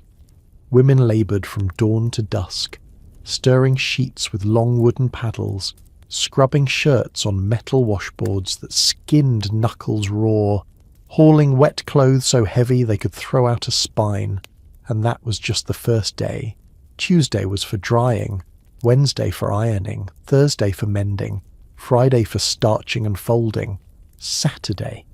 You were too tired to remember your name, but the laundry had to be seen. White had to mean white, not grey, not cream, not once white. They even had a word for it, bluing, adding a hint of indigo to the final rinse to make yellowed linens appear whiter. Because appearance mattered more than truth. You catch the scent of lye soap and lime starch coming from an open window. Inside, a woman is pinning a stiff chemise to a drying rack, her arms trembling, her hairline beaded with sweat. The floor beneath her is slick with soap and something darker. Her daughter fans her with a sheet. You keep walking. This isn't a scene you interrupt. You follow the smell of starch and boiling water as it drifts down the alley, where lines of laundry stretch between crooked chimneys like sagging prayer flags. Shirts, petticoats, stockings, all stiff and trembling in the damp breeze. A cat slinks beneath a flannel underskirt. Someone coughs behind a curtain. Welcome to the backyards of Victorian Hygiene, the real stage upon which domestic virtue was measured. Because behind every polished front stoop was a yard piled with ashes, buckets and laundry lines. And behind every dainty white bonnet was a week's worth of blisters and bruised knuckles. You step past a row of galvanized wash tubs, some empty, some still warm. A small boy with reddened hands pumps water into a basin, his sleeve falling into the stream. He doesn't flinch, just wrings it out and keeps going. You recognize the look, laundry face, blank, resigned, humming some tuneless song to push through, and towering over it all in one corner of the yard is a wooden contraption with large rollers and a crank. The mangle. Ah yes, the mangle. A beast in the home. Its purpose? To press water from clothing after the wash but before the line, but its appetite? Unforgiving. One slip of a scarf, a finger, a sleeve, and the rollers would suck it in with the greed of a banker on payday. You once heard of a woman losing the skin off 3 fingers in one go. She went right back to ironing the next day, Because ironing, you now realise, was the final trial. Irons weren't electric. They were hunks of cast iron heated over a fire or on a stove. Too hot and they scorched. Too cold and they wasted your strength. Housewives tested them by spitting. Just a little. If it sizzled, time to press. If it didn't, back to the stove. You pass an open doorway where a woman is ironing collars, her arms moving like clockwork. She has 6 irons lined up in rotation, 1 in use, 5 heating. Her toddler sits nearby, gnawing on a handle. You wince, and yet the results are beautiful. Linen that stands on its own, collars so sharp they could slice bread. A row of bloomers folded with almost spiritual precision. There's power here, not just in the labour, but in the pride, in making order from chaos, in keeping up appearances when everything else around you reeks of coal smoke and sewage. Because that's the secret thread running through Victorian hygiene. It wasn't always about being truly clean. It was about the appearance of cleanliness, the performance of control in a world that was messy, unpredictable, and often terrifying. You step back out into the street past the wash lines, the blacked grates, the soapy buckets, the steaming collars. A fog begins to settle, yellowed and heavy with chimney soot. The day folds inward, but in every stoop you pass. You see the last gleaming effort of the day, a wiped handle, a swept threshold, a pail turned upside down and scrubbed from the inside. Because in the Victorian world, sometimes that small gleam was the only control you had, and somehow it was enough. You return home as dusk settles like a dusty shawl over the street. Lamps flicker to life, some gas, some just candles behind cracked glass. The silhouettes of neighbours pass across drawn curtains. A tin kettle hisses from a distant windowsill. But inside your own lodgings, something strange lingers in the air. Not a smell exactly, but an atmosphere. A mix of heat, effort, and the faint scent of rosewater dabbed on a towel to make the room seem fresher than it is. Because tonight is special. Tonight is the weekly airing of the sheets. Victorian hygiene didn't just live in soap and tubs. It floated too in the invisible rituals meant to prevent dirt before it began. And chief among these was airing out. The belief was firm. Foul air was dangerous. It could cause miasma, disease, melancholy, even impure thoughts. So you unpin the sheets from your bed, one corner at a time, and drag them toward the window. The air outside is cool and damp, but you lean out anyway, shaking the folds over the sill. A puff of chimney soot greets you in return. You sigh, half amused. Still, the gesture feels important, symbolic almost. Out with the bad, in with the, well, marginally less bad. Victorians believed deeply in the cleansing power of fresh air.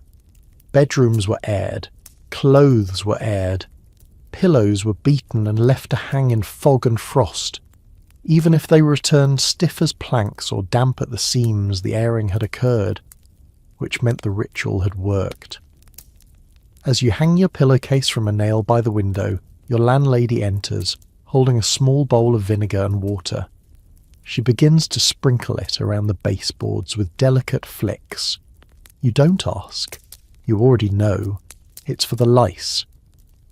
Because here's the thing they don't write in the polite novels. Nearly everyone in the Victorian era had lice or fleas or bed bugs at some point, from chimney sweeps to duchesses. There was no shame in it, just a quiet understanding and a vast economy of homemade remedies.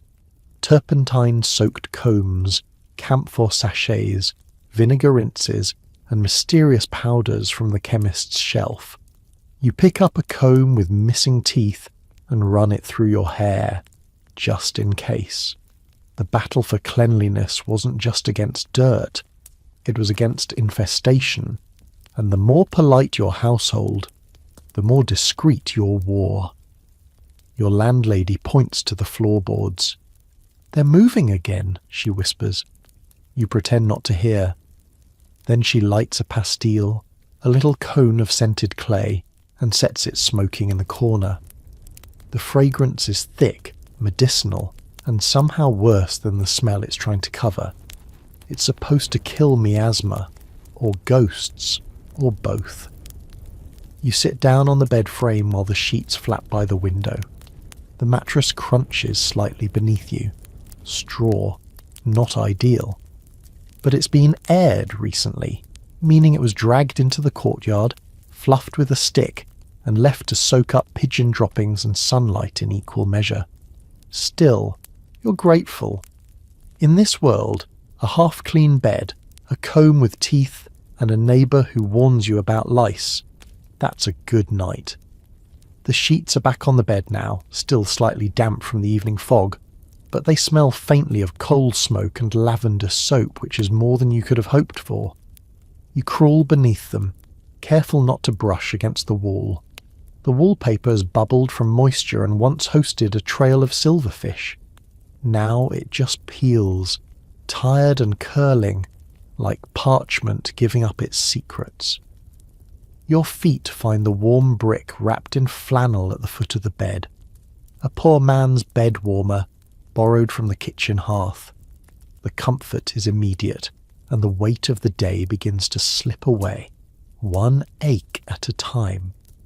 But just before sleep takes hold, you remember one last task, the nightly vinegar rinse. Not for your hair this time, but for the chamber pot. You shuffle off the covers and fetch the jug, your trusted if slightly chipped porcelain friend. A dash of vinegar, a swish, and the comforting illusion that tomorrow morning will be somehow cleaner than today. This is the final quiet act in the elaborate theatre of Victorian hygiene. Not the soaps, not the scrubbers, not the laundries, but the little private rituals behind closed doors. The secret knowledge passed from mother to daughter, landlady to tenant, maid to maid. You light a stub of candle and let it flicker beside your bed, just long enough to inspect your fingernails, clean enough. A faint ring of grime still lingers beneath the edges, but you did your best today. No one could say otherwise. The candle hisses out in a puff. Darkness swells in the corners of the room, soft and close. You lay back, listening. Beyond your window, the city breathes. A horse clops somewhere in the night. A baby cries behind the next wall. A rat scuttles beneath the floorboards. A laundry line sways in the breeze, still damp with the day's labour. You're not alone. All across Victorian London, people are settling into beds that smell of mothballs and rosemary. Some lie beneath 10 blankets, some beneath none. Some scratch at unseen pests. Others whisper into the darkness, worrying about the next wash day, or whether the soap will stretch one more week. But you exhale, deeply, because despite the filth, the lice, the vinegar, the soot and the cracked tiles, you've made it clean, or close enough. So now you can finally let go of the candlelit streets and vinegar-damp corners of your Victorian evening. Your hands, once busy with scrub brushes and soap flakes, are still now, fingers curling loosely under soft blankets. The harsh clang of mangle rollers, the hiss of boiling lye, the creak of worn boots on scrubbed stone steps. They're fading, fainter with every breath. The city outside continues to hum, but it no longer needs your attention. The gaslights are flickering low. Laundry lines sway gently in the breeze, their burden lifted, even though chamber pots rest quietly in the corners of 100 bedrooms, their duties done for now. You've walked every step through a world where hygiene was more than a task. It was a ritual, a performance, a fragile act of hope against the filth and chaos. You've rinsed and wrung, powdered and pinned, aired and ironed, and now you can rest. Let your breath slow. Let the ache in your arms soften. If there's dust beneath the bed or soot on the windowsill, it doesn't matter now. The threshold was scrubbed. The sheets were aired. The story was told. Imagine a cold morning, steam rising from a kettle, sun filtering through cracked lace curtains. You're still half asleep, but someone's already begun the ritual again. Not you this time, not tonight. Tonight, you're just here. Clean enough, safe enough, tucked in beneath a patchwork of effort and endurance.